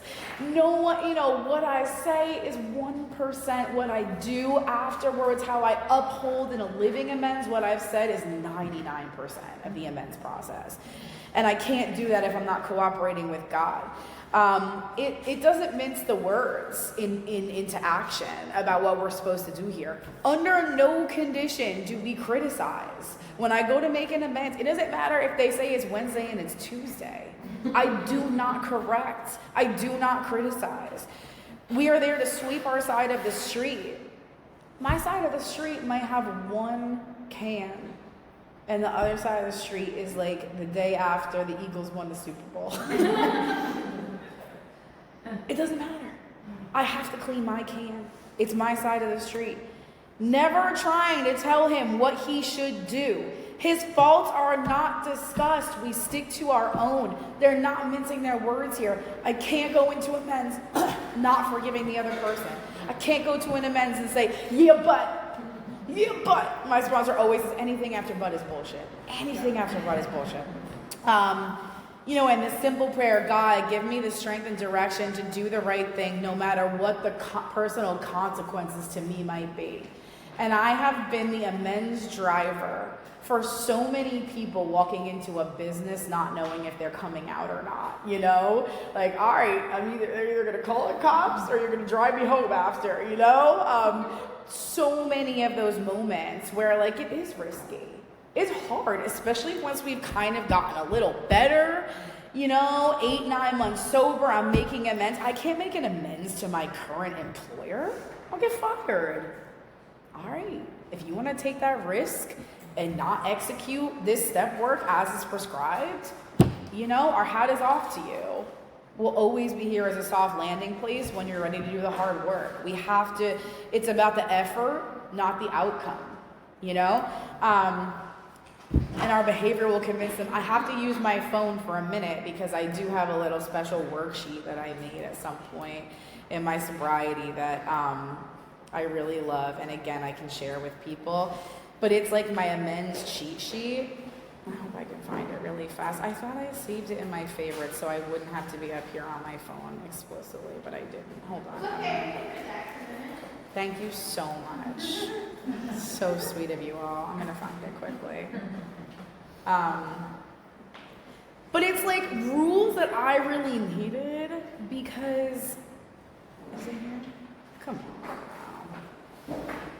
Rules that I really needed because, like, I was such a brat, and I was still so inconsiderate. And if I just started to go out and make amends, I would have caused more harm in a lot of circumstances. So it's like a reminder, beautiful 9-step promises, which like I got sober in Pennsylvania and they would read the promises and they called them the AA promises. And like, those are the 9-step promises. We will be amazed before we're halfway through. Halfway through what? Making our amends. So it's like, if I'm sitting in here and haven't thoroughly gone through the first 9 steps, like, I shouldn't expect the promises to be coming. Some of them might, but like, the promise is halfway through the 9-step amends, right? And like, the reminder is that I said I was willing to go to any length for victory over alcohol, any length that it takes. So I'm going to go over my amends rules that I passed down to my sponsees that were given to me. The meeting should be convenient for them, not you.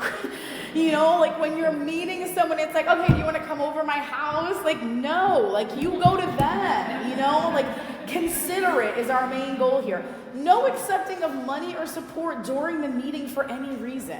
Because it's like, mind you, I'm like 18, 19, 20 during some of these amends to family members. Like, I can't make an amends to my aunt and then she picks up the tab at the restaurant. You know, like, don't do that. You know, no talking back or interrupting them for any reason, even if they say something totally untrue. Number 4, no amends made on a holiday, at a gathering, or an event. Like, I was like, but it's Christmas, I'm just gonna open up an office and take everyone in one by one and bang them all out. Like, they live far away. It'll be the only... No, like you can't ruin everybody's holiday by demanding their time. So again, it has to be convenient to them. Do amends in order outlined with your sponsor. And again, some of these are just my sponsorship family. You don't have to follow these rules. They just worked really well for me because I had a lot of like ideas about what I should do first, what was the most important. If someone was not reviewed yet with my sponsor, it was okay to wait. I really needed a lot of guidance here. Like this is where sponsorship was so important. In this first round, and for me, I was not permitted any phone amends or letters because there were none that I needed to do. It wasn't on me to decide, like, oh, I didn't hurt her that much. I could just send a message. I don't know how much I harm people. If they're on the list, they deserve the face-to-face conversation. And some of them were really hard. I'm like, that person's in Kentucky. And they were like, all right, start saving up the money because you're going to Kentucky. And I have seen girls sacrifice a lot to go make amends that they were really angry I told them to make in person. And I'll never forget one of my sponsees. She was on probation. She wasn't allowed to leave the state. So like she was like, I can't leave the state. I said, I'm sure you can talk to your probation officer and get a one-time for this. She had no car. She had to go from Philly to Boston. She was like, my grandma is like almost Alzheimer's. Like, you want me to get the permission from probation, get on a train as a single mother, she had a 5-year-old son, and take his ass to Boston to make amends to this woman that probably doesn't even remember what I did to her. And I said, absolutely. And you can't do any other amends until you do this one. And she did it, you know? And like, what it gave her, like, it always works out. You know, it always works out, but there's just something about the in-person. An amends is to end or amend a relationship. Know which one you want before going in, so you won't cause further harm, right? There were situations where like, I would try, you know, make an amends to like somebody that I bullied in middle school. And I had to make sure not to give her the impression that I all of a sudden want to start a friendship. And like now this person's expecting to hear from me and like be connected. Bring money or a payment plan if you owe money to the amends. It doesn't matter if it's $5 a month for the rest of your life, right? If there is a financial component involved, you have to have a plan ready. You can't just go, well, you can do whatever you want. I couldn't just go and be like, well, do you want the money back? Or I don't really have it right now, you know? And I'm gonna get to my last one. I wanna remember to tell a great story about that. Number 9, I think, is the most important. Out of all, holidays is actually the most important. Number 9, though, urgency is bad and means my motives are off. I remember calling my sponsor one night and being like, I know so much about ex-boyfriends. I just had to make amends to my ex. Like, the guilt is eating me alive. And I just, like, couldn't let it go. And I couldn't stop thinking about him and the pain that I caused him. And she said, in this state, that's the last thing you need to do.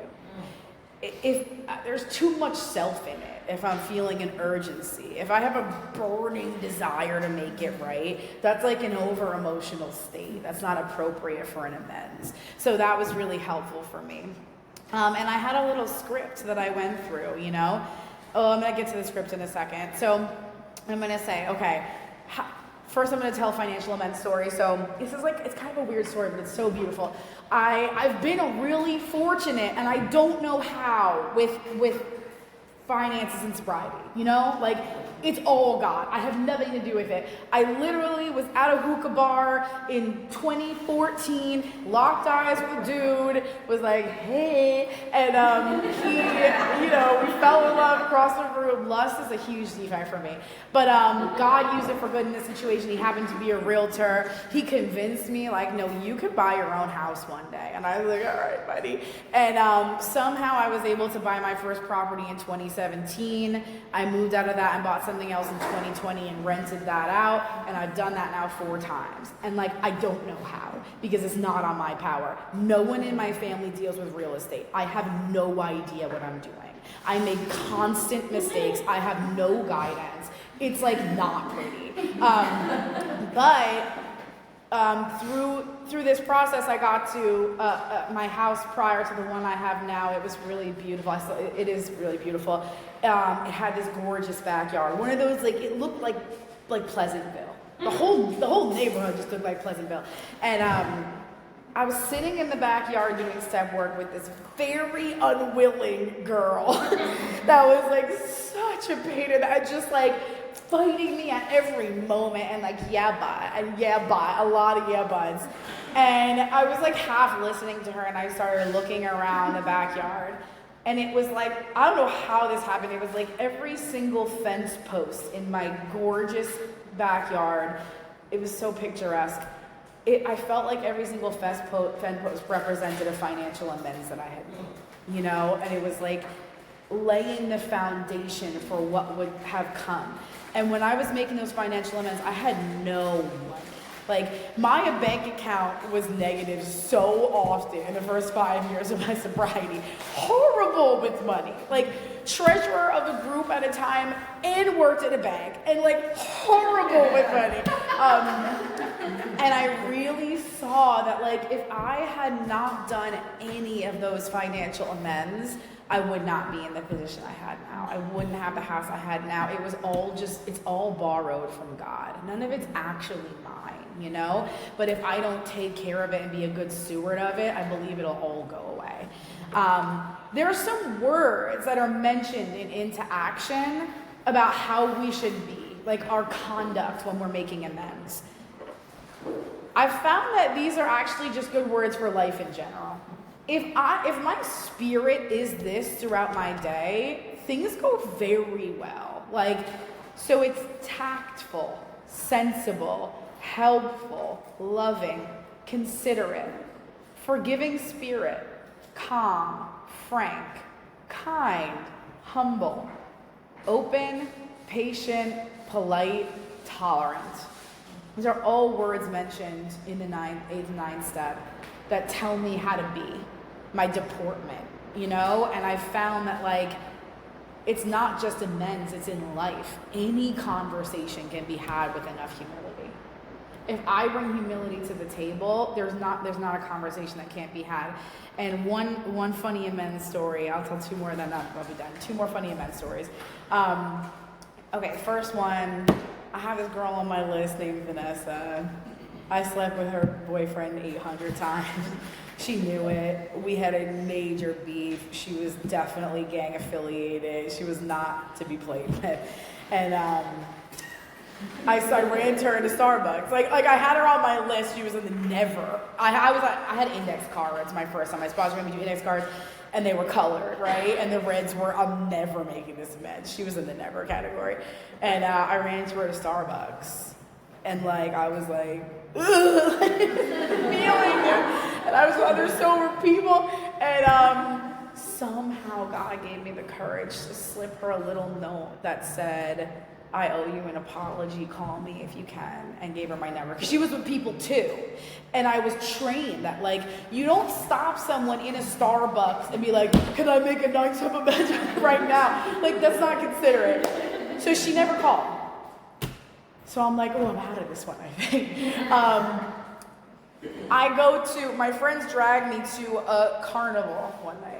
It's a dare carnival in Paramus, New Jersey. I don't know, we do weird stuff at early sobriety. We did the Garden State Mall. And like, it's dare, so there's a lot of police there, you know? And I swear, I kid you not, I run into this girl in front of like a line of 40 policemen. So it's like, I'm safe. Like, she's probably not gonna kill me in this moment. And I'm like, do you want to talk for 1 minute? Because at this point I know, like, I'm seeing her a second time, you know? And we like go into a corner, and really it's like there's a line of police around us. And I like go to start making this, and I like zone in on her chest, in which she has a new tattoo that just says this man's name across it. Like, I'm talking, like, her whole chest says Ziggy. Like, this man I like repeatedly slept with while they were together. And I made the amends. You know, and like when I say any conversation can be had with enough humility, she was a rough girl, and like it wasn't one of those like, it's okay, honey, like it wasn't like that. But like I could see like her soften a tiny, tiny bit. You know what I mean? Like, because I came with no defensiveness, no aggression. And I was able to make that amends. And this is where, and like my point is that before step 9, I was open to God. I believe that you guys believed in God. I had a few God moments. I was getting there. After step 9, I had abundant, sufficient evidence that God was real. I could no longer even really question it, because people like flew out of bushes that I owed amends to. Like, people were placed in such crazy situations that I could not contact. Mind you, this was before Facebook. Like, I did not have ways of contacting people, and they were just like flying in front of me. So then my last amends story, which is really beautiful, is my parents. So when I made my first amends to my parents, dude, like, my mom was like, your room is a mess right now. Like, she was like, your bank account is negative today. Like, what happened to the rules you had in your halfway house of keeping a clean space? Like, you know, things weren't good, you know? I had like 2 years, and you know, I had the script, so obviously in the script we get to the point where it's, you know, did I leave anything out? And they said some more crazy things. And these are people, in my last rehab, they wrote a cost letter of what I cost them emotionally, and they said if they saw me on the street, they would spit on me. Like, that's where we had left things, and rightfully so. Like, I deserve that. So I'm like, what can I do to make this right? And thank God for good sponsorship. I've been trained that no matter what they say, you bite your tongue and just nod your head. And they said, all we want you to do is go back to school. And like, from inside, I was like, what? I'll do anything else in the whole world but that. Like, that is the hardest no. I'll pay you back at $5 every day for the rest of my life. There's no way I'm going back to school. Like, you know, I had all those experiences at Seton Hall where I didn't actually go, but just like was determined to die. Nothing but bad. Like, there's no way. And then like, dude, like PCP had fried my brain. Like, there was no way I was gonna sit in a classroom and learn things. Like, you've gotta be kidding me. Just like years of poison. So, but good sponsorship, I was like, okay. And then my sponsor said, just pray on it, just pray on it. And for like 4 months, I just prayed on it. And one day, like, I swear, I crossed by Bergen Community College, and God, like, just steered me in the parking lot. And then I freaked out and left. The next day, I called a sponsee sister that went there. And she walked me through the whole process and helped me enroll in one class. And I was so scared I was going to get struck drunk. I just thought, like, I can't do this school thing. And I made it through one class, and then I made it through 2 classes, and it turned into my associates from the community college. And then I ended up going to a university for a bachelor's degree in social work. And I ended up going for my master's at an Ivy League school. And, you know, through the whole process, I just became a student, you know? Like, I wasn't thinking every day, like, making this amends to my parents, this is why I'm doing this. It just became my life, you know? And I stood on this stage accepting my master's degree and, like, looking down at my parents, and it was like, oh my God, like, I finished an amends, like, over 7 years, I completed something that I promised them I'd do. Like, I'm such an alcoholic. Inject it in me or I don't want it. If it takes more than 5 minutes to complete, I don't want it. Like, instant gratification is my only language. Committing to something over 7 years that will make other people happy is not something I'm interested in. And it was just one of the most profound moments of my life. And when we're sober, the world is our oyster, dude. Like, I have felonies, they're all expunged. I'm a free woman and I'm free in my head. I ended up going back there and teaching at the University of Pennsylvania and being the youngest teacher in the social work program ever. And, you know, I rolled up on my first day as a college professor at Ivy League school, and I was playing this song that I sat in my dorm room determined to die to. I was like, oh my God, you saved my life. Like, I was like so moved by it. And, you know, it's just like there have been no limits when it comes to what I've been able to do sober. The only thing in my way has been myself, over and over again. Let me see if I have anything else to say, otherwise I'm going to be done. For now. For a while. Like, you're going to get a real break from me. I think that's all I have to say. I just want to reiterate, like, the promises are real, and freedom comes through the 4 through 9 process, and we'll talk about 10, 11, and 12 later.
Josephine, alcoholic. You have 1 more hour of listening to me. Not listen to me talk anymore. But, you know, a few things I want to say before I jump into 10, 11, and 12 is that it's been an incredible weekend already. Like, each one of you has, like, touched me in, like, really special ways. I feel really privileged to be a part of this group of women, you know, and I'm leaving here much better than I came, and I appreciate that. And I'm gonna put my resources in the Google Drive in the WhatsApp. I don't know why I didn't think of that. I don't know why I didn't think of that. I want to go back to what I said about, because a lot of people were interested in the fear tree, and I want to just talk about it for 5 more seconds and say, because I didn't really finish the thought of, like, the whole point of the fear tree, my favorite application of it is, like, if I'm walking down the street and a car almost hits me, and I get this rage of, like, what are you doing? You're a bad driver, blah, blah. It's like what I'm really reacting to, and, like, what I should actually be yelling is, I don't want to die, you know? And, like, that's what happens with my fears, is that like my boss is like, great work. And I don't like how he says it. Like, say more excited. Like be more enthusiastic. Like it was amazing work. And then my base fear is actually like, I can't provide for my son and we're homeless on the street. And like, that's how I'm reacting to my boss. Like, I'm not reacting to how he said great work. I am reacting to a fear of like failure in my total life, you know? And if I can start addressing those fears, I can stop reacting the way I am and being so like triggered and sensitive. And what I didn't discuss was the other two columns, which I'm just sorry I left out. But like column 3, what we do is how did I set the ball rolling, which I think is what most people do. But we're really specific and we try to like drain it out with as many examples as possible of how self-reliance is currently failing me, of how I'm like currently contributing to the fear or avoiding the fear. And then the 4th column, we write the exact opposite of each one of those things. So then it gives me this blueprint, and like that's what you'll see. I have an example in the Google Drive of one written out where it's like, you know, how am I contributing? Fear, you know, I have this fear of financial. It's like not writing a budget, not looking at my finances. What would God have me do? Write a budget weekly, you know? And if I write that down and then choose to ignore that, you know, like then I'm gonna keep living in fear. I'm gonna keep living in financial fear. That's just a little bit to say about that. And now I'm going to get into 10, 11, and 12. Okay, so, keep it on all the time. All right, yeah. I'm going to start on page 84 of the big book. This brings us to step 10. You know, the first thing that it goes over here is the spot check inventory. And it says, we've entered the world of the spirit. Our next function is to grow in understanding of the spirit and effectiveness, right? So it's not an overnight matter and it should continue for our lifetime. From my understanding, steps 10, 11, and 12 are like my maintenance way to practice 4 through 9, you know? And then when I don't do enough maintenance, it's like the house cleaning, all right?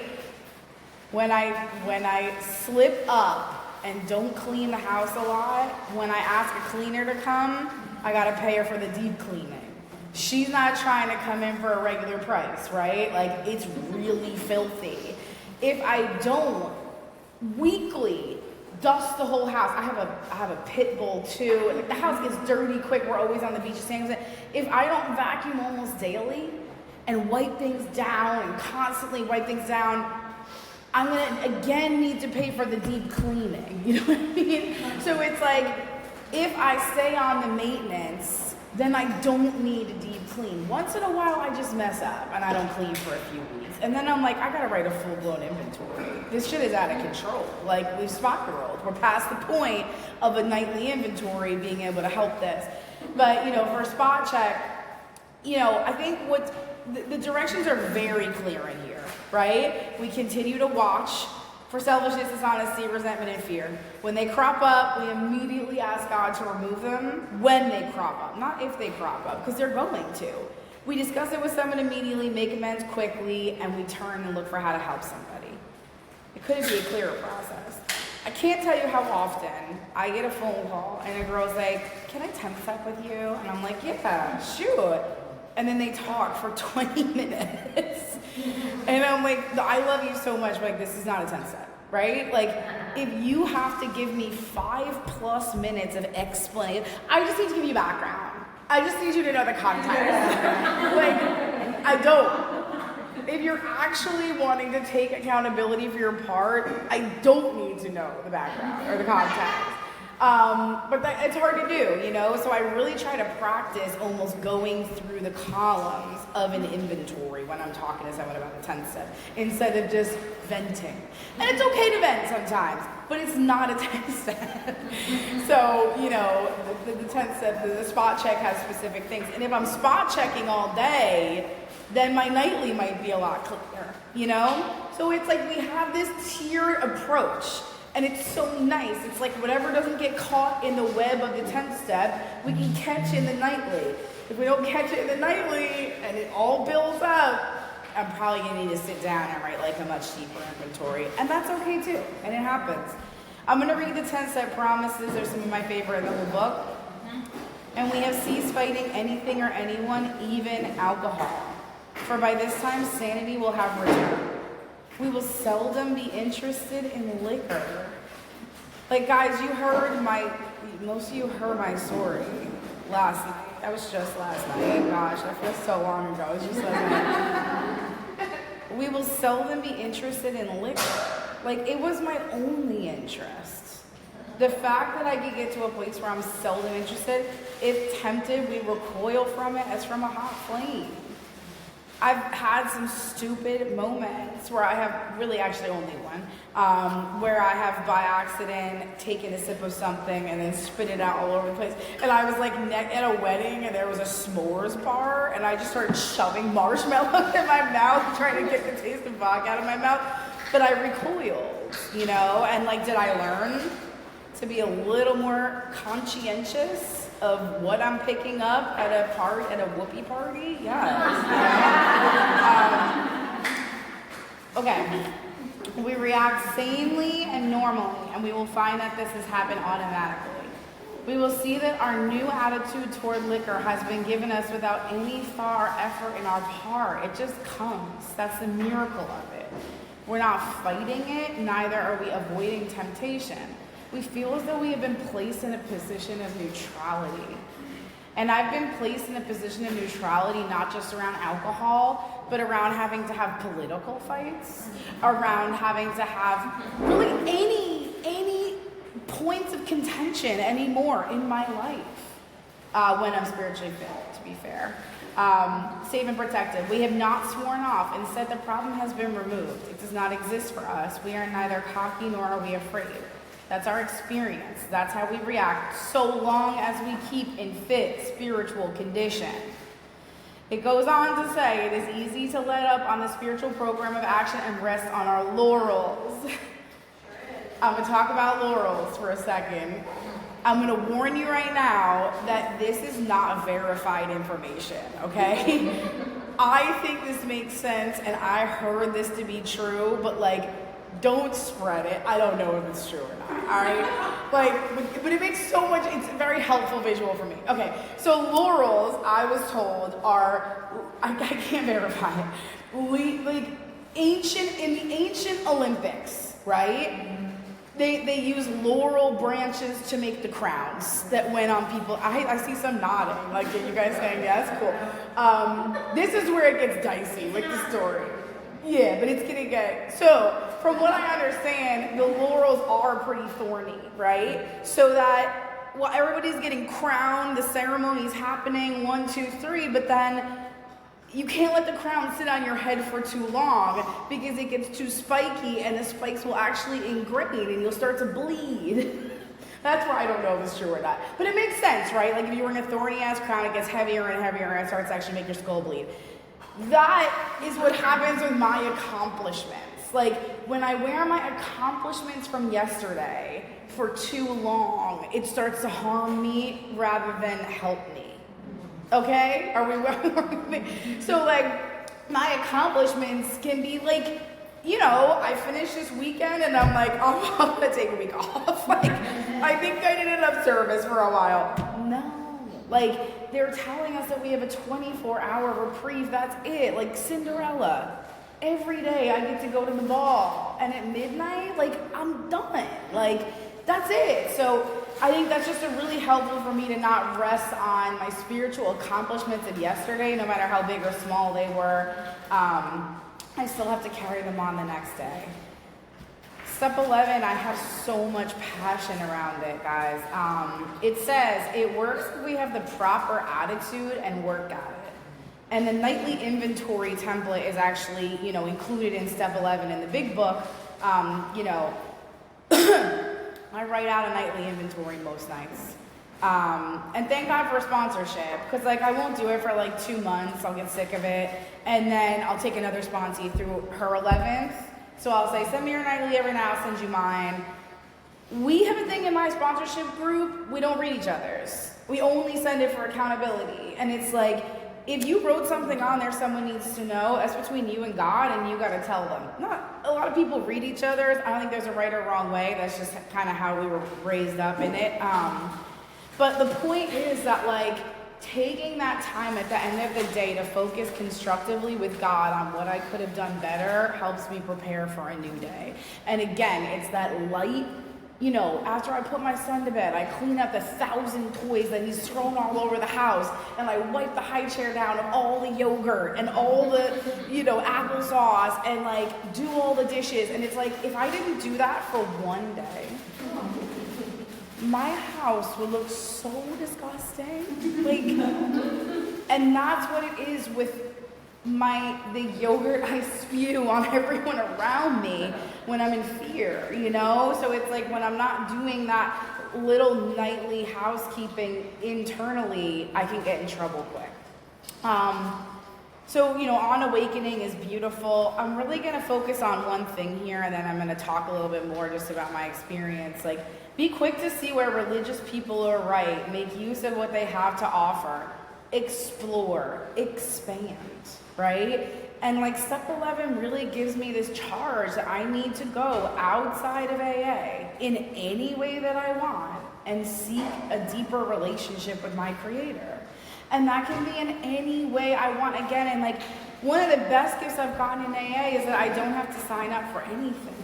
And when I really started to understand that I could be at a church service and look like the most Christian one there, like up in the front singing, hands up, and then walk out and never go back.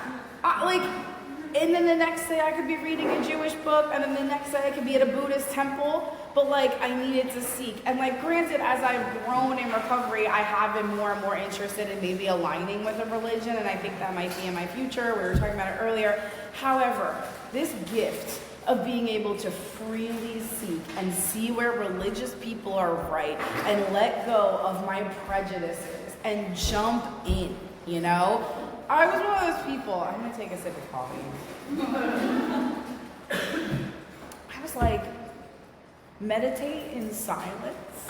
Like, you don't understand. It was like the thing, I'm always with the guys. I don't have any girlfriends. This was the same. I was just like, I've been in like so many psych wards, and when I get in the psych ward, they're like, what's your like primary issue? And I'm like holding the chair, the leg is going, and I'm like running thoughts. Like I can't, I'm gonna take a hammer to my brain.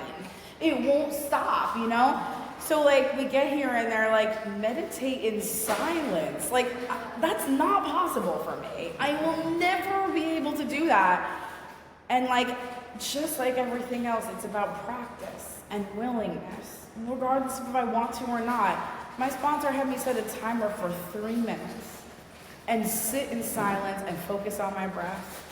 And I'm gonna tell you right now, I'm not gonna sit up here and tell you that I'm on 20 now.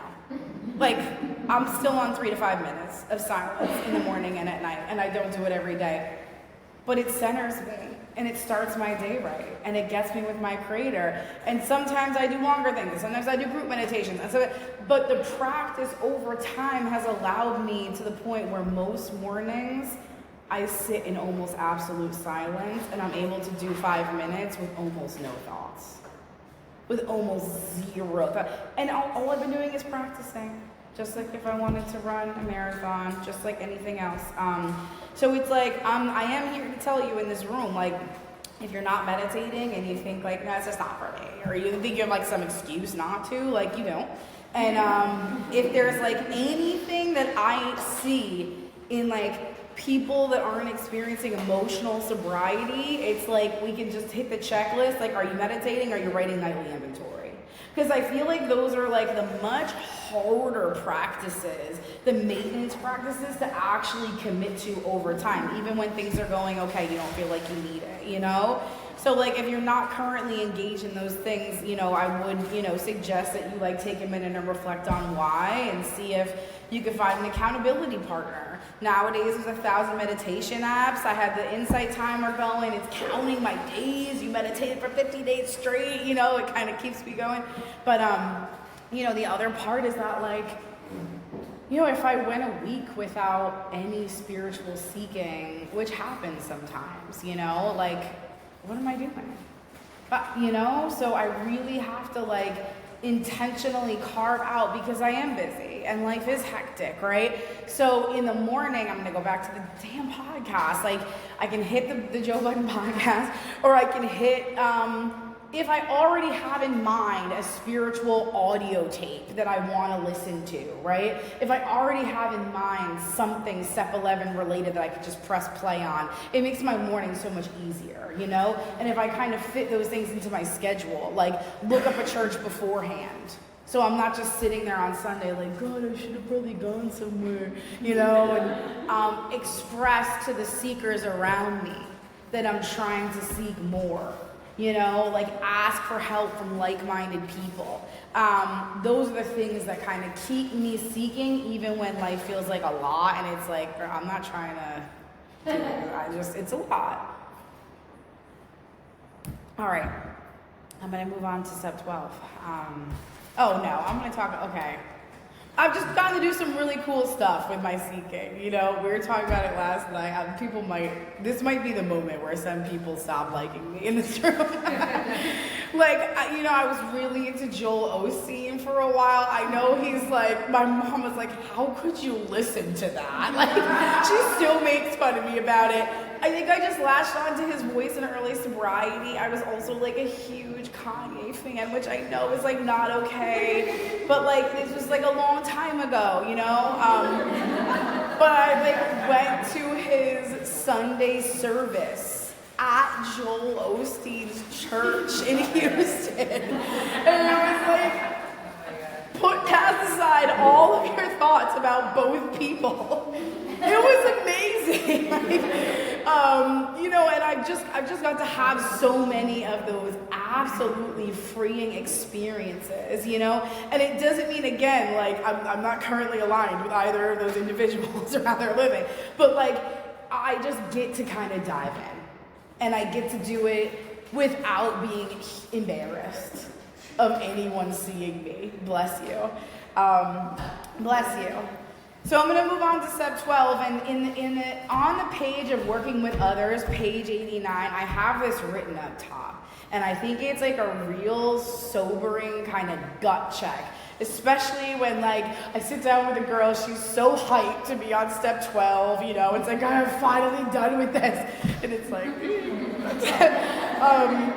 so it says, at this point I am saying steps 3 and 7 morning and night regularly, writing nightly inventory, practicing spot check inventory, reading pages 86 to 88 every morning. Some people do it, some people don't.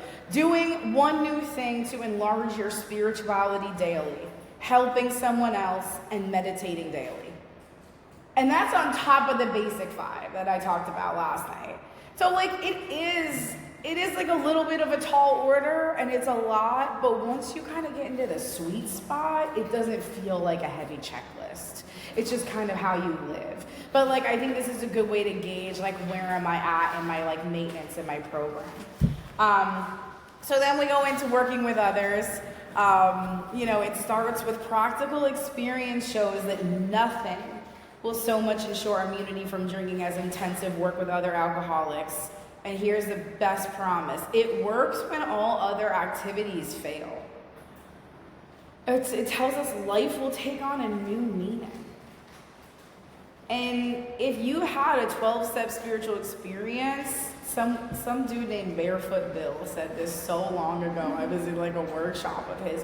He said, if you had a 12-step experience, you're gonna want to shout it from the rooftops. Like, you're not gonna be able to not sponsor because you're gonna be so astounded by this experience you just had that you're gonna be like, did you hear the good news? And want to share it with others. It goes on to say frequent contact with newcomers and with each other is the bright spot of our lives. And that is also a checkpoint for me.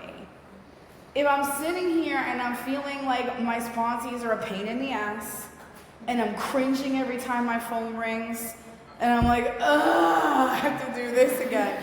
That's not the bright spot of my life, you know? I need to come back, and it's happened to me many times, you know? Where I need like an attitude adjustment, and I need to come back on a place where like, no, these women are not relying on me, I need them. I'm not doing this to help people, I'm doing this so I don't die of a fatal disease, and I'm so happy it helps people as well. You know, early on in my step work experience, I sat down with a girl. You've heard some clear themes of like my defects and what I struggle with still today. I sat down with a girl. I had a plan afterwards to see the Hooters man. And it took me so long in my sobriety to really let go of him, like longer than I'd ever like to mention. We teach him like once a year, but I couldn't just like.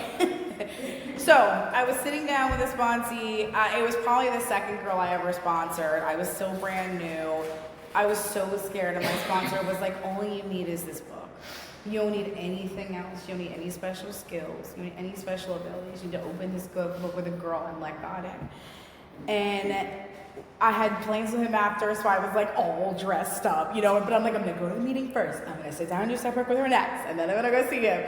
And we read, and it was the first time in my whole life I had like I experienced the ease and comfort that I used to look for from drinking when I was doing this step work with this girl. And I called him and I canceled, you know? And it was like, oh my gosh, like never in my life have I exited a tunnel vision plan.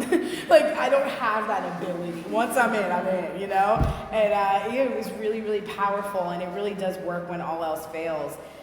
It tells us to cooperate, never criticize. I'm gonna go through like some of my values and strong beliefs out of experience on sponsorship.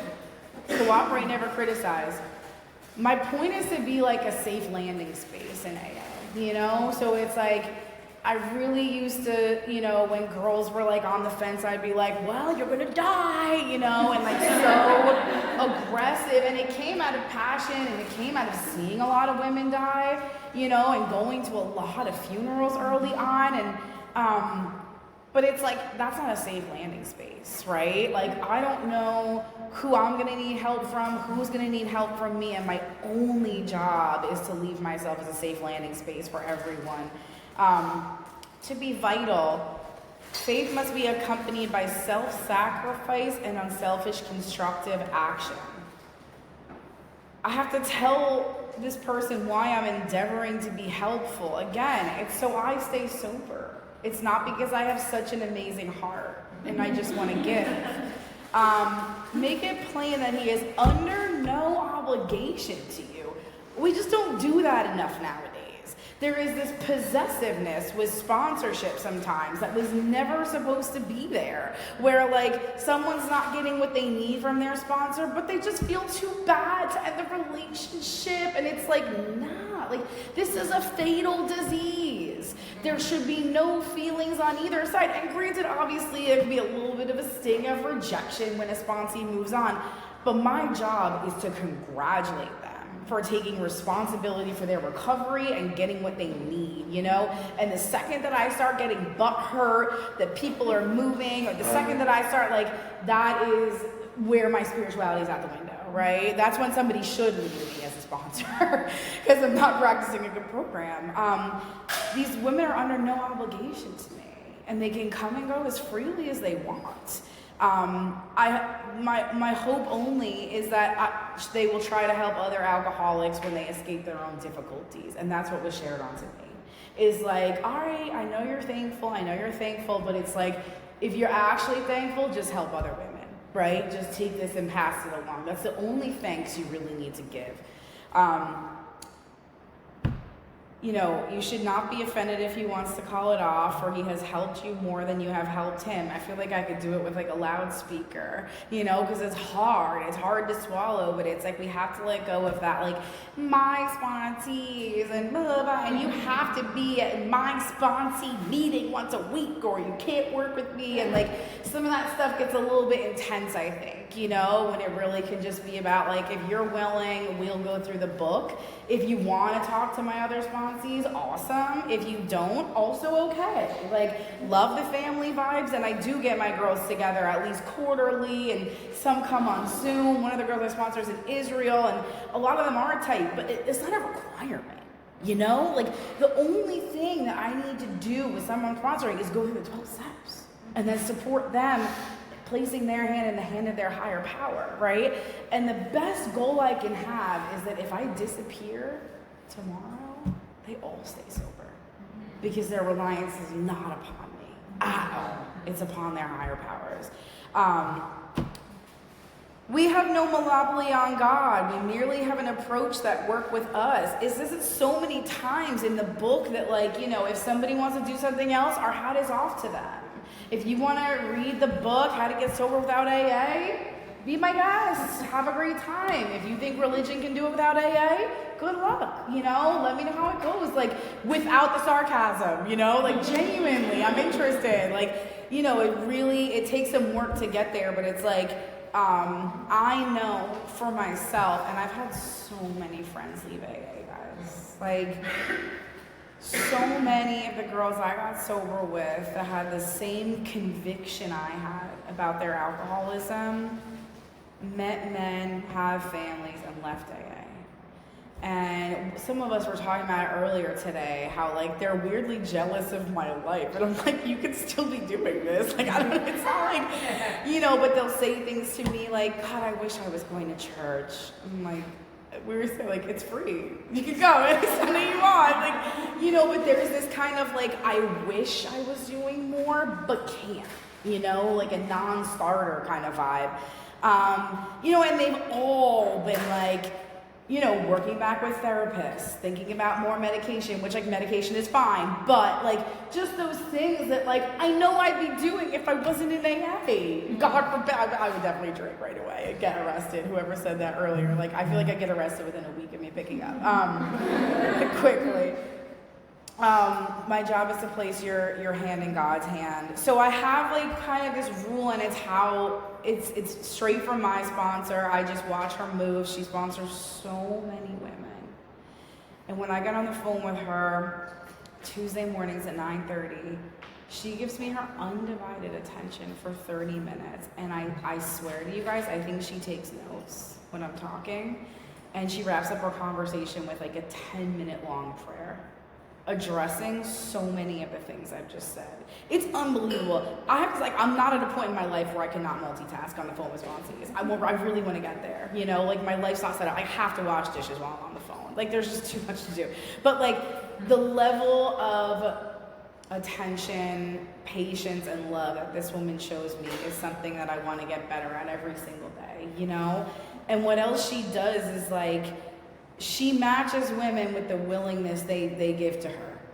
So if you give her 10, she'll give you 10 back. She's busy. Sorry, she can't talk. What's up? Send me a text. You have a question? I'm not, If you give her 100, she gives you 100, And like, that's the only way I can sponsor without feeling overwhelmed. It's the only way I can sponsor without micromanaging women's lives. I don't count how many times they call me a week. I don't, like, where have you been? I don't, it's like everyone has, again, the autonomy to make their own decisions, and if they want to get better, they will. And that brings me to, like, this idea that, like, women will drink or get sober despite my best actions. Not much that I say or do is going to change the trajectory of any of the women I work with, The only way I can hurt them is not keeping my pipeline clean.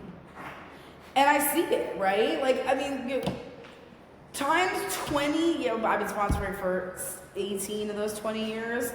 18 years, 365 days a year of picking up 4 to 5 to 12 phone calls I've made some mistakes. Like, people have caught me in some moments where I've said some rude things to girls. Impatient, you know? The worst is when somebody tells me they're busy. They're too busy. I could flip the table right now thinking about it. I'll say, you want to talk about busy?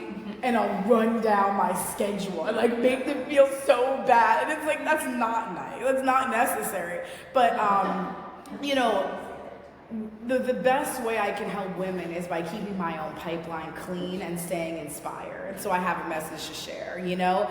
The minute that I've had to cancel step work, I've had to cancel fifth steps because I know that I'm down bad. I'm not in a place where I can be like a really good pipeline to you right now in this moment. Like, I need to take a beat and I need to go to the store and get milk before I can give any more out, you know? Another thing that's been so important to me my whole sobriety is inconvenient service. It's so annoying, you know? It's like so easy to pick up the girl who like looks just like me, talks just like me, we have the same interests, she's around the corner, it's easy, we have the same friends, let's go to the meeting, you know? And then the girl in a halfway house across the town that's, you know, trying to come off Suboxone, doesn't know if she wants to, and I'm like, no, I don't want it. That's not convenient.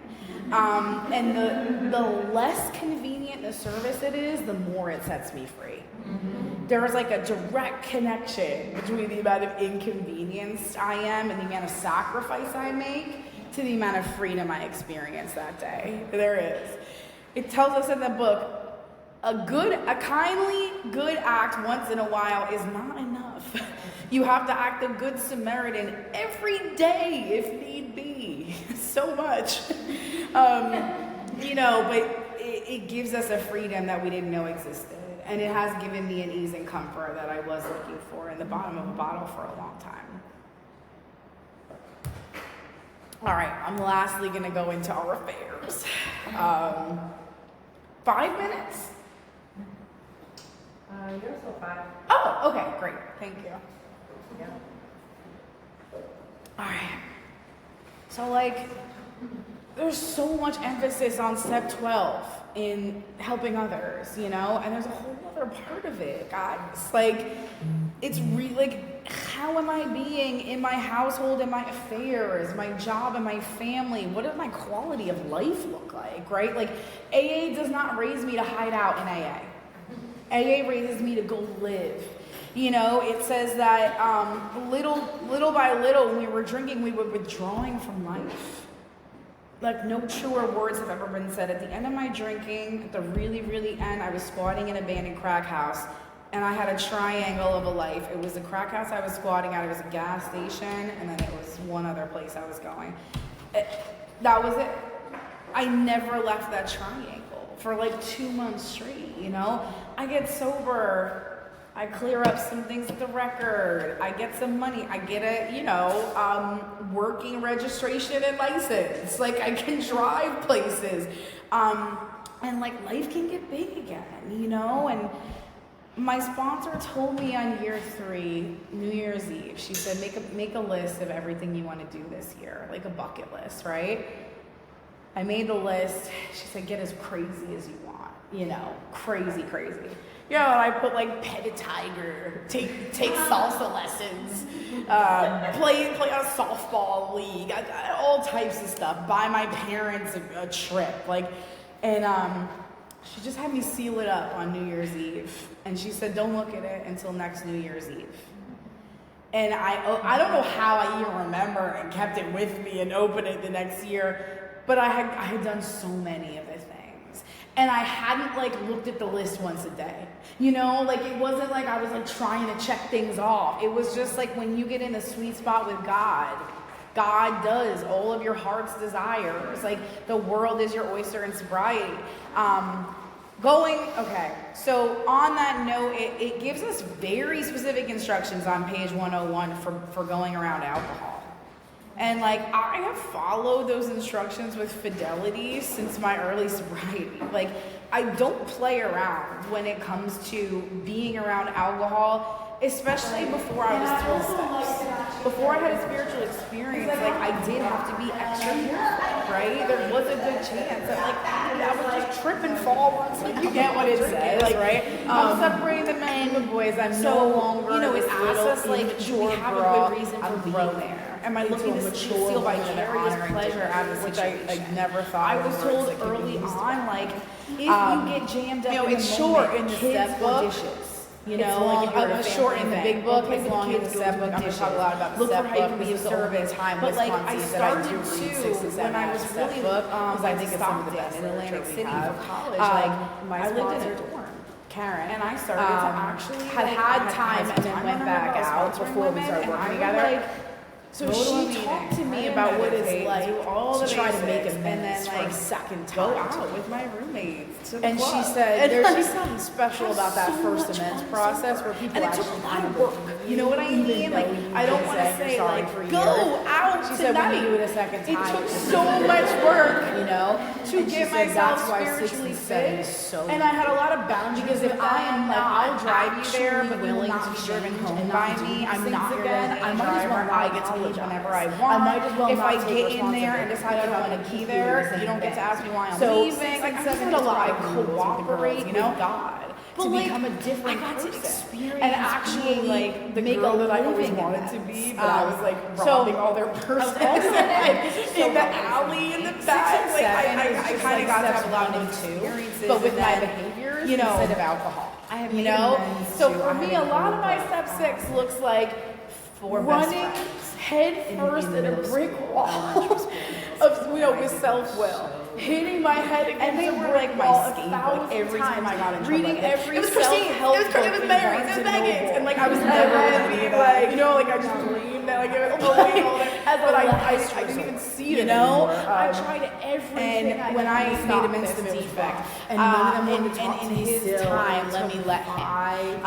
But I have to cooperate, and that's like where it gets hard. I can't just sit back. So in the book it talks about our instinctual and I was like kind of this whatever. Everybody has a desire to procreate, to be someone in society, closer and closer. And like now that's those instinctual drives drive us blindly.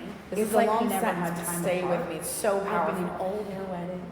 Or we willfully demand that those drives supply us with like more satisfaction being able to be a little possible, or do I have a firm that is the point when we depart from the degree of perfection, and that I still respect alcohol, and I don't. So it's like I respect that I want to procreate, you know, and when it drives so like I'm also blindly, then I'm in my deep. So I used to always want to go to concerts drinking and just would never spend money. Like I wanted cupcakes. That's when it's driving me on my butt. Like, and these are like how that was like my number one shirt drinking, and I did. Like, I would never spend the money to go get like if I could be drinking with that money instead. Like, I just couldn't do anything. I heard this quote. It was like alcohol gave me wings, and then it took away the sky. And I like times where I'm like, you know, I've done it everything, and I did nothing ever, like except for like squat and Chantix, laser, hypnosis.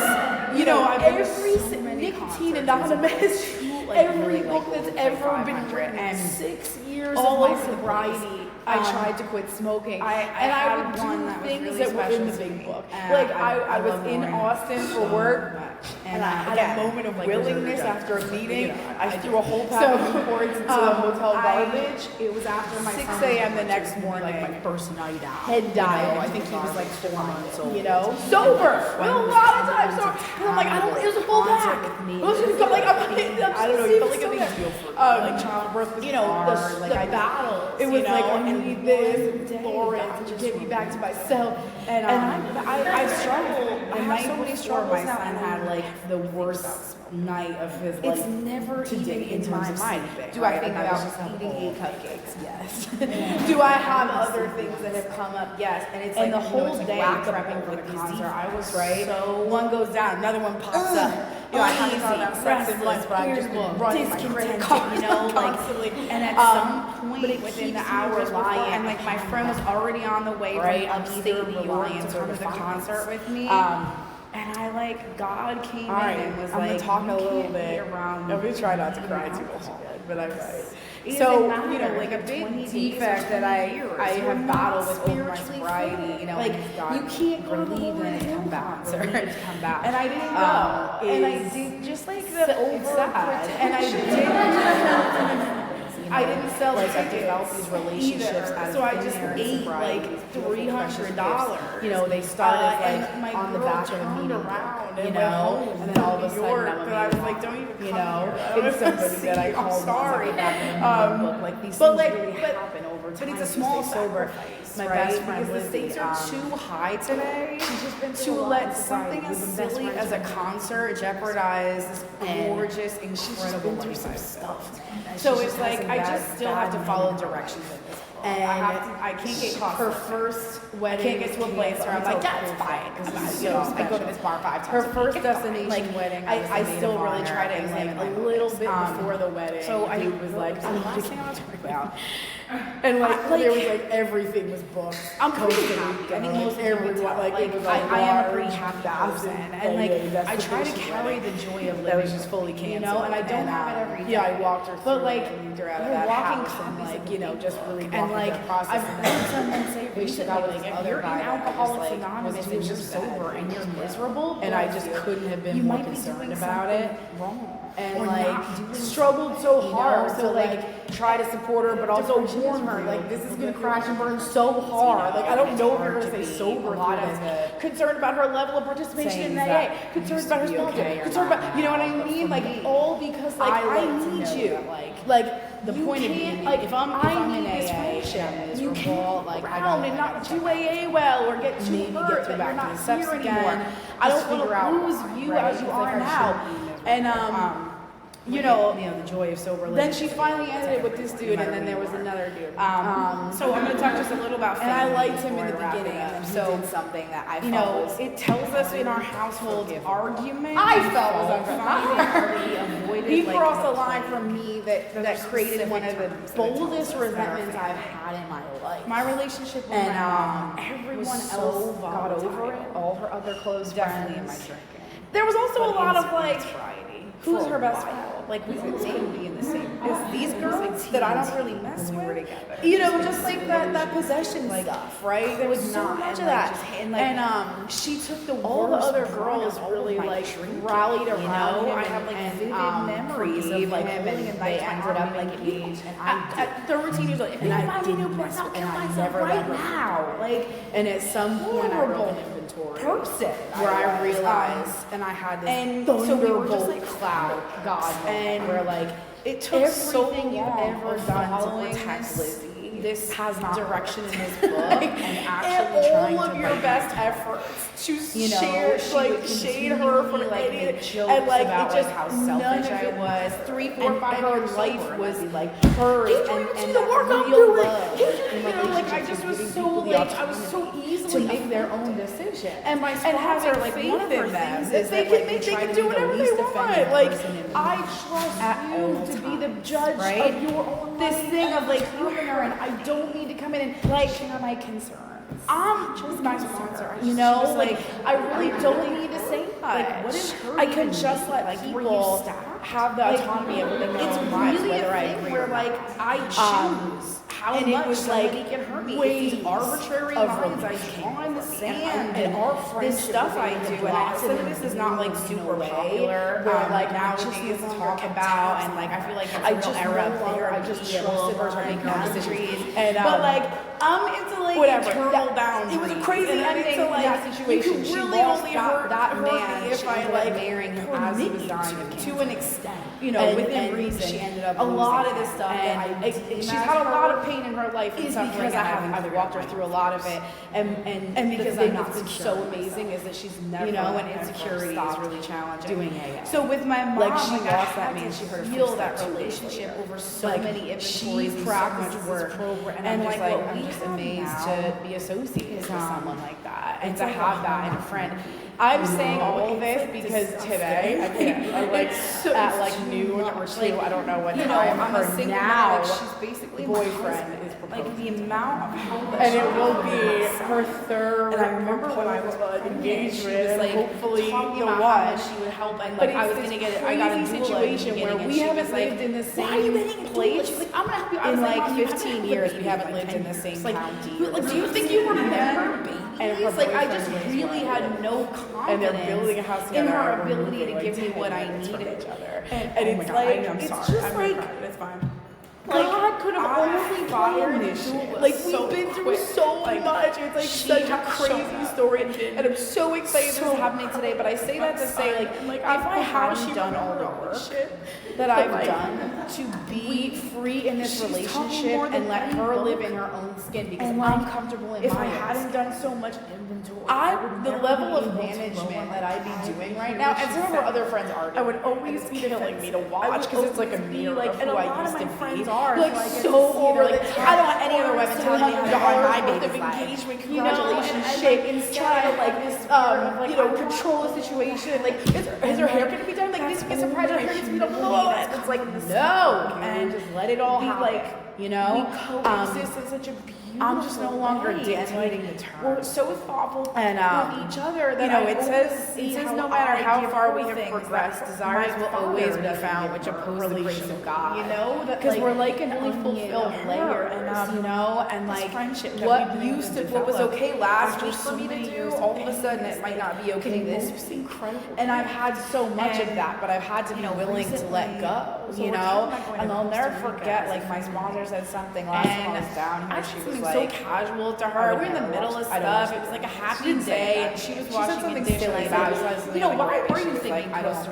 watch Rica? Grims. I said, why not? And she She was like, whipped I just don't her like that head type of to me, material and she was world. like, I want to have a new Like, experience. what's wrong with And we went to Costa Rica. you know, a lot of and these we things, drinking, like, and like, I I learned learned so much so- by I- her I- actions more than it her was words. so bad. Like, Or like her mom. but it's like that was so long And ago, it just you planted know, the and like seed in I've my made her head. so proud for so many material years, world and things am I done, still you know, I told you I engaging in graduated that are Ivy League not school. I was a helping me professor. Like I made the amendments. to Like increase my spiritual it life. was such a Like what's so the next reminder layer of the of onion? some of the Because things it's like that I really do have two worlds. Like, there one is is the nothing spiritual I can world, do one on is the material planet world, and that the can one that I actually feel is the one that gets. and it's okay. And Like I don't some say days that I to wake be up like, and I oh, press I'm so play on horrible. this Joe It's just a Budden humility podcast, which is that so I carry embarrassing. with me. He's like a washer That, like, rapper from the whenever I 90s. I'm think obsessed. I love this podcast so much. I've It's just so caused vulgar. more It's so harm than ignorant. It somebody has no, who can it's so it had no value in my life. ever It's my in guilty this pleasure, world. and it's fine. All right, Balance is not fine when I wake up and start playing to it and listen to it all day and all night, right?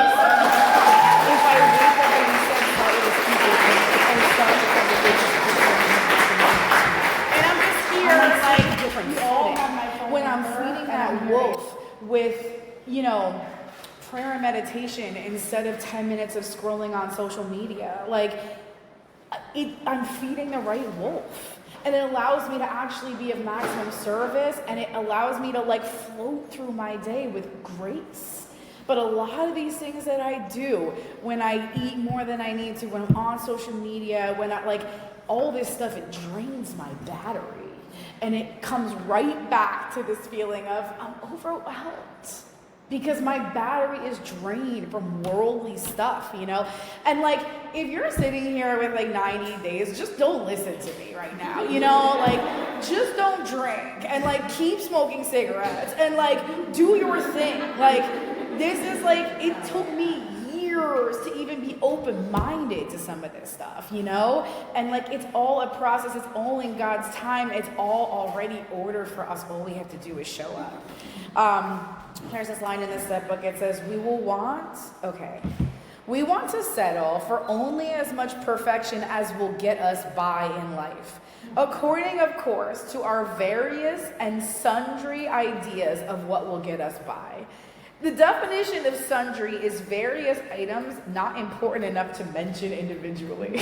And it's like, that's what Bill and Bob think about my ideas for how good my life could be. Like, they're so small as opposed to what God has in store, they're not even worth mentioning. Like, my biggest dreams for how good my life, and like, we don't even need to mention them because what God has in store is so much bigger if I just get out of the way. And you know, perfection for me, it's like the North Star is perfection. When we're walking towards the North Star, I know I'm not going to get there.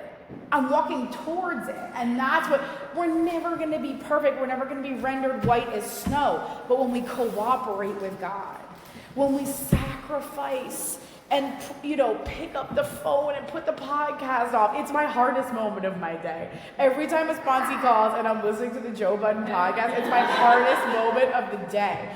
And I have these, like, remember the ego regenerates, so I'm like, I have no free time. This is my 10 minutes to myself. I don't need much free time. I really don't. I need time serving God. So I'm going to go quick through 7 because I want to move on to 9. So like 7, humility, it's I have these definitions for humility: a quietness within, not feeling better or less than anyone in the room, right? So it's a great pulse check right in here of if we're in competition, if we're gauging the women around us. What are you wearing? What am I wearing? What's your vibe? What's my vibe? How old are you? How old am I? How much time do you have? Like, I just want to play this game where I'm competing with everyone else. Again, limited ideals. There's not enough to go around. For thousands of years, we have been demanding more than our fair share of, again, security, prestige, or romance. Never was there enough of what we thought we wanted. We confuse the ends with the means. So a lot of the time, I'm trying to put the cart before the horse. I want money. I want houses. I want good things to happen. But it's like you hear so many times, especially from like old men in AA, about having like 5 cars, dope ass house, loving family, and just want to die. And like, if I'm not spiritually fit, I can't enjoy any dollars that come my way. I can't enjoy any success that comes my way because I'm not okay on the inside. Lack of anchorage to any permanent values. That describes my life until I did a 4th and 5th step. And really, when I think about like my biggest gift of the continued 4 through 9 process, it's like I have a column, like one of those huge like White House columns, right? That goes all the way up into the sky and goes directly through my head and down my body and anchors me to my values. And my whole life, I used to just be like swayed in any direction. Oh, you're going this way, I'm gonna go this way, I'm gonna go blah, blah, blah, blah. And it's like, now I have this, it's a column of integrity. It's my truth with my higher power. It's security that comes from within. And it helps me to not be moved by everything that's happening around me. And this is a world that can easily move you, you know? Chief activator of my defects is self-centered fear. And it's always about something that I'm going to lose or something that I want to gain, you know? It's always about holding on to stuff with my claws in it. I'm going to move on to 8 and 9. You know, when it talks about, like, making a list of people we had harmed, it's like, dude, I didn't harm anyone. It's like, what? And I really was one of those, like, why don't you let me drink till I die? If that's what I want to do, I'm not hurting anyone else. Just let me drink till I die, which is crazy. I was like harming everyone in a 5-mile radius of me at all times.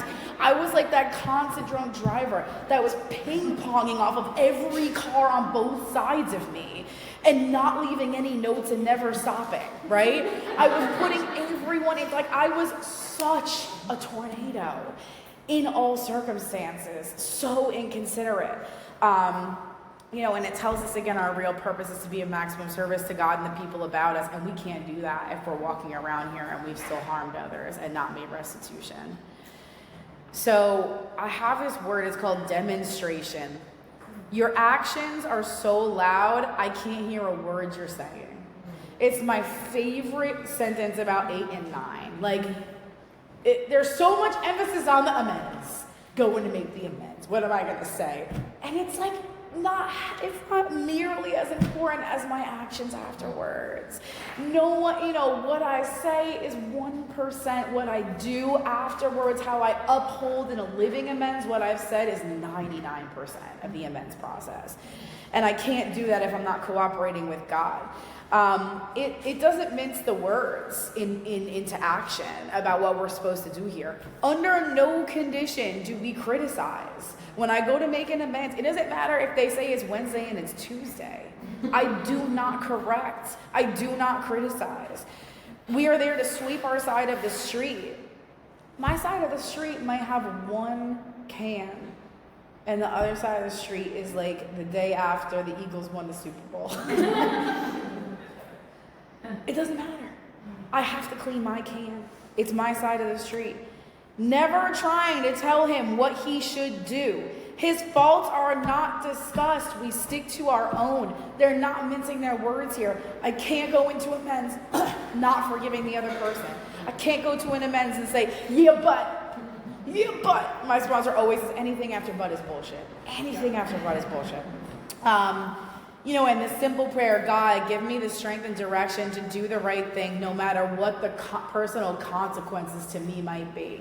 And I have been the amends driver for so many people walking into a business not knowing if they're coming out or not, Like, all right, they're either going to call the cops or you're going to drive me home after, So many of those moments where, it is risky.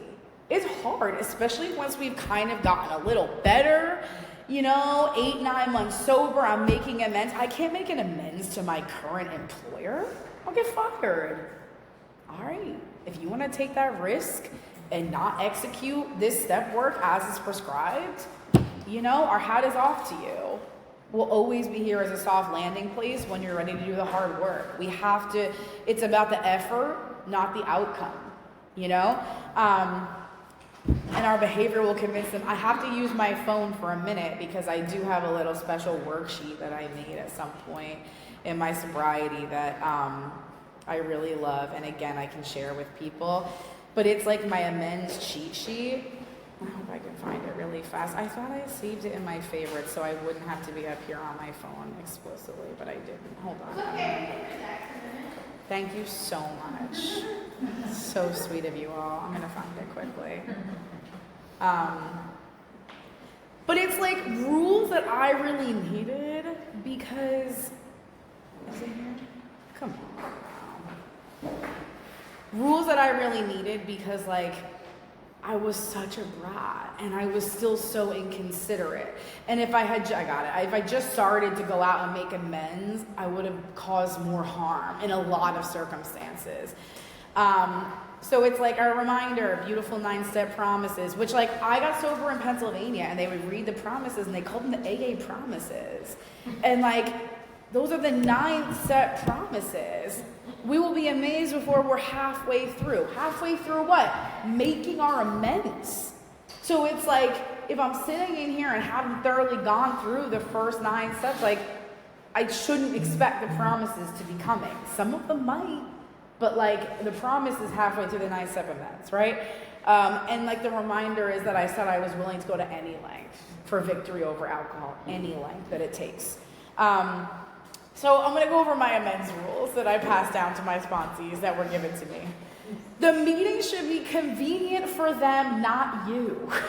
When you're meeting someone, it's okay, do you want to come over my house? No, you go to them, considerate is our main goal here. No accepting of money or support during the meeting for any reason. Because it's mind you, I'm 18, 19, 20 during some of these amends to family members. I can't make an amends to my aunt and then she picks up the tab at the restaurant. Don't do that. No talking back or interrupting them for any reason, even if they say something totally untrue. Number 4, no amends made on a holiday, at a gathering, or an event. I was but it's Christmas, I'm just gonna open up an office and take everyone in one by one and bang them all out. They live far away. It'll be the only... No, like you can't ruin everybody's holiday by demanding their time. So again, it has to be convenient to them. Do amends in order outlined with your sponsor. And again, some of these are just my sponsorship family. You don't have to follow these rules. They just worked really well for me because I had a lot of like ideas about what I should do first, what was the most important. If someone was not reviewed yet with my sponsor, it was okay to wait. I really needed a lot of guidance here. Like this is where sponsorship was so important. In this first round, and for me, I was not permitted any phone amends or letters because there were none that I needed to do. It wasn't on me to decide, like, oh, I didn't hurt her that much. I could just send a message. I don't know how much I harm people. If they're on the list, they deserve the face-to-face conversation. And some of them were really hard. I'm like, that person's in Kentucky. And they were like, all right, start saving up the money because you're going to Kentucky. And I have seen girls sacrifice a lot to go make amends that they were really angry I told them to make in person. And I'll never forget one of my sponsees. She was on probation. She wasn't allowed to leave the state. So like she was like, I can't leave the state. I said, I'm sure you can talk to your probation officer and get a one-time for this. She had no car. She had to go from Philly to Boston.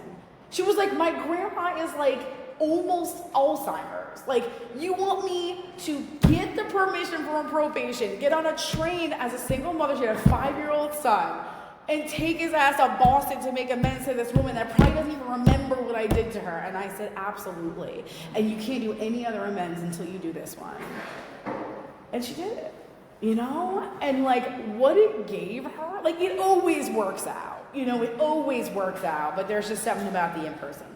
An amends is to end or amend a relationship. Know which one you want before going in, so you won't cause further harm, right? There were situations where like I would try, you know, make an amends to like somebody that I bullied in middle school. And I had to make sure not to give her the impression that I all of a sudden want to start a friendship. And like now this person's expecting to hear from me and like be connected. Bring money or a payment plan if you owe money to the amends. It doesn't matter if it's $5 a month for the rest of your life, right? If there is a financial component involved, you have to have a plan ready. You can't just go, well, you can do whatever you want. I couldn't just go and be like, well, do you want the money back? Or I don't really have it right now, you know? And I'm going to get to my last one. I want to remember to tell a great story about that. Number 9, I think, is the most important. Out of all, holidays is actually the most important. Number 9, though, urgency is bad and means my motives are off. I remember calling my sponsor one night and being like, I know so much about ex-boyfriends. I just had to make amends to my ex. Like, the guilt is eating me alive. And I just, like, couldn't let it go. And I couldn't stop thinking about him and the pain that I caused him. And she said, in this state, that's the last thing you need to do.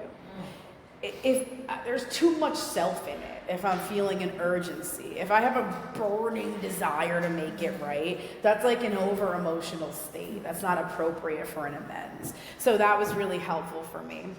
And I had a little script that I went through, you know. Oh, I'm going to get to the script in a second. So I'm going to say, okay, first I'm going to tell a financial amends story. So this is like, it's kind of a weird story, but it's so beautiful.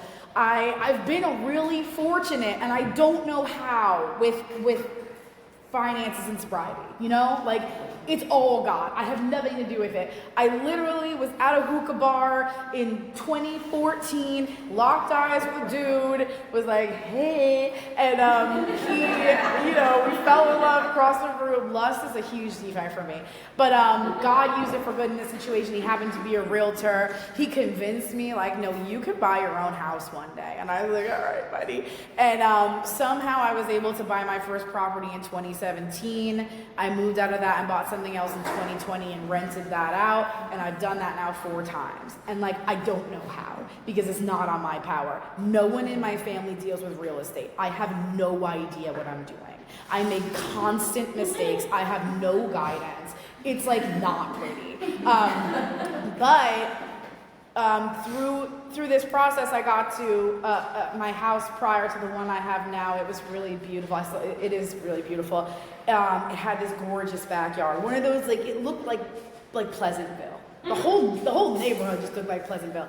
And I was sitting in the backyard doing step work with this very unwilling girl that was like such a pain in the, just like fighting me at every moment and like yeah but, a lot of yeah buts. And I was like half listening to her and I started looking around the backyard. And it was like, I don't know how this happened. It was like every single fence post in my gorgeous backyard. It was so picturesque. I felt like every single fence post represented a financial amends that I had made, you know? And it was like laying the foundation for what would have come. And when I was making those financial amends, I had no money. Like, my bank account was negative so often in the first 5 years of my sobriety. Horrible with money. Like, treasurer of a group at a time and worked at a bank. And, like, horrible with money.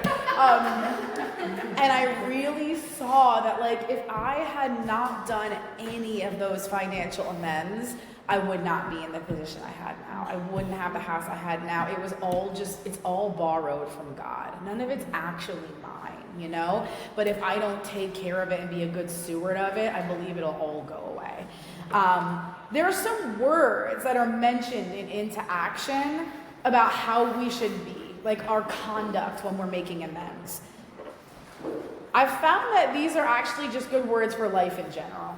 If my spirit is this throughout my day, things go very well. Like, so it's tactful, sensible, helpful, loving, considerate, forgiving spirit, calm, frank, kind, humble, open, patient, polite, tolerant.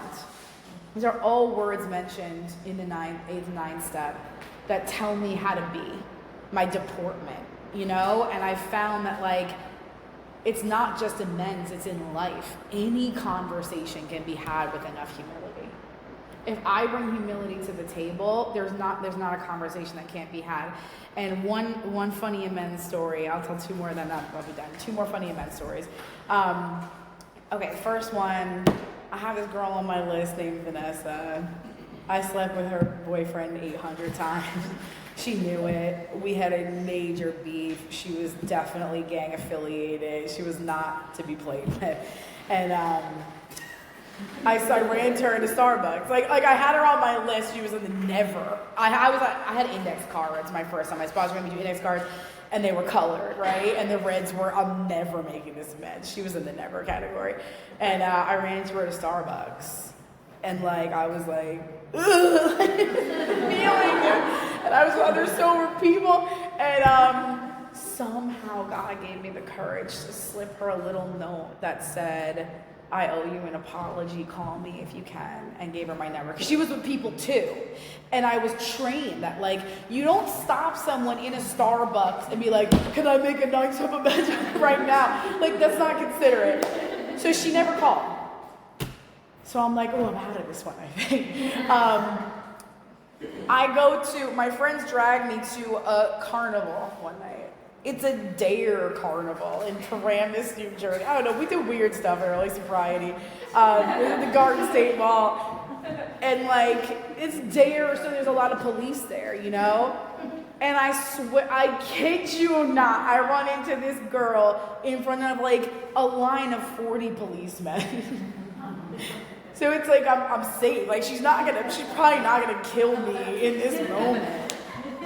And I'm like, do you want to talk for 1 minute? Because at this point I know, like, I'm seeing her a second time, you know? And we like go into a corner, and really it's like there's a line of police around us. And I like go to start making this, and I like zone in on her chest, in which she has a new tattoo that just says this man's name across it. Like, I'm talking, like, her whole chest says Ziggy. Like, this man I like repeatedly slept with while they were together. And I made the amends. You know, and like when I say any conversation can be had with enough humility, she was a rough girl, and like it wasn't one of those like, it's okay, honey, like it wasn't like that. but like I could see like her soften a tiny bit. You know what I mean? Like, because I came with no defensiveness, no aggression. And I was able to make that amends. And this is where, and like my point is that before step 9, I was open to God. I believe that you guys believed in God. I had a few God moments. I was getting there. After step 9, I had abundant, sufficient evidence that God was real. I could no longer even really question it because people like flew out of bushes that I owed amends to. Like, people were placed in such crazy situations that I could not contact. Mind you, this was before Facebook. Like, I did not have ways of contacting people, and they were just like fully in front of me. So then my last amends story, which is really beautiful, is my parents. So when I made my first amends to my parents, dude, like, my mom was like, your room is a mess right now. Like, she was like, your bank account is negative today. Like, what happened to the rules you had in your halfway house of keeping a clean space? Like, you know, things weren't good, you know. I had like 2 years, and you know, I had the script, so obviously in the script we get to the point where it's, you know, did I leave anything out? And they said some more crazy things. And these are people, in my last rehab, they wrote a cost letter of what I cost them emotionally, and they said if they saw me on the street, they would spit on me. Like, that's where we had left things, and rightfully so. Like, I deserve that. So I'm like, what can I do to make this right? And thank God for good sponsorship. I've been trained that no matter what they say, you bite your tongue and just nod your head. And they said, all we want you to do is go back to school. And like, from inside, I was like, what? I'll do anything else in the whole world but that. Like, that is the hardest no. I'll pay you back again $5 every day for the rest of my life. There's no way I'm going back to school. Like, you know, I had all those experiences at Seton Hall where I didn't actually go, but just like was determined to die. Nothing but bad. Like, there's no way. And then like, dude, like PCP had fried my brain. Like, there was no way I was gonna sit in a classroom and learn things. Like, you gotta be kidding me. Just like years of poison. So, but good sponsorship, I was like, okay. And then my sponsor said, just pray on it, just pray on it. And for like 4 months, I just prayed on it. And one day, like, I swear, I crossed by Bergen Community College, and God, like, just steered me in the parking lot. And then I freaked out and left. The next day, I called a sponsee sister that went there. And she walked me through the whole process and helped me enroll in one class. And I was so scared I was going to get struck drunk. I just thought, like, I can't do this school thing. And I made it through one class. And then I made it through 2 classes. And it turned into my associates from the community college. And then I ended up going to a university for a bachelor's degree in social work. And I ended up going for my master's at an Ivy League school. And, you know, through the whole process, I just became a student, you know? Like, I wasn't thinking every day, like, making this amends to my parents, this is why I'm doing this. It just became my life, you know? And I stood on this stage accepting my master's degree and, like, looking down at my parents, and it was like, oh my God, like, I finished an amends, like, over 7 years, I completed something that I promised them I'd do. Like, I'm such an alcoholic. Inject it in me or I don't want it. If it takes more than 5 minutes to complete, I don't want it. Like, instant gratification is my only language. Committing to something over 7 years that will make other people happy is not something I'm interested in. And it was just one of the most profound moments of my life. And when we're sober, the world is our oyster, dude. Like, I have felonies, they're all expunged. I'm a free woman and I'm free in my head. I ended up going back there and teaching at the University of Pennsylvania and being the youngest teacher in the social work program ever. And, I rolled up on my first day as a college professor at Ivy League school, and I was playing this song that I sat in my dorm room determined to die to. I was like, oh my God, you saved my life. Like, I was like so moved by it. And, it's just like there have been no limits when it comes to what I've been able to do sober. The only thing in my way has been myself over and over again. Let me see if I have anything else to say, otherwise I'm going to be done. For now. For a while. Like, you're going to get a real break from me. I think that's all I have to say. I just want to reiterate, like, the promises are real and freedom comes through the 4 through 9 process, and we'll talk about 10, 11, and 12 later.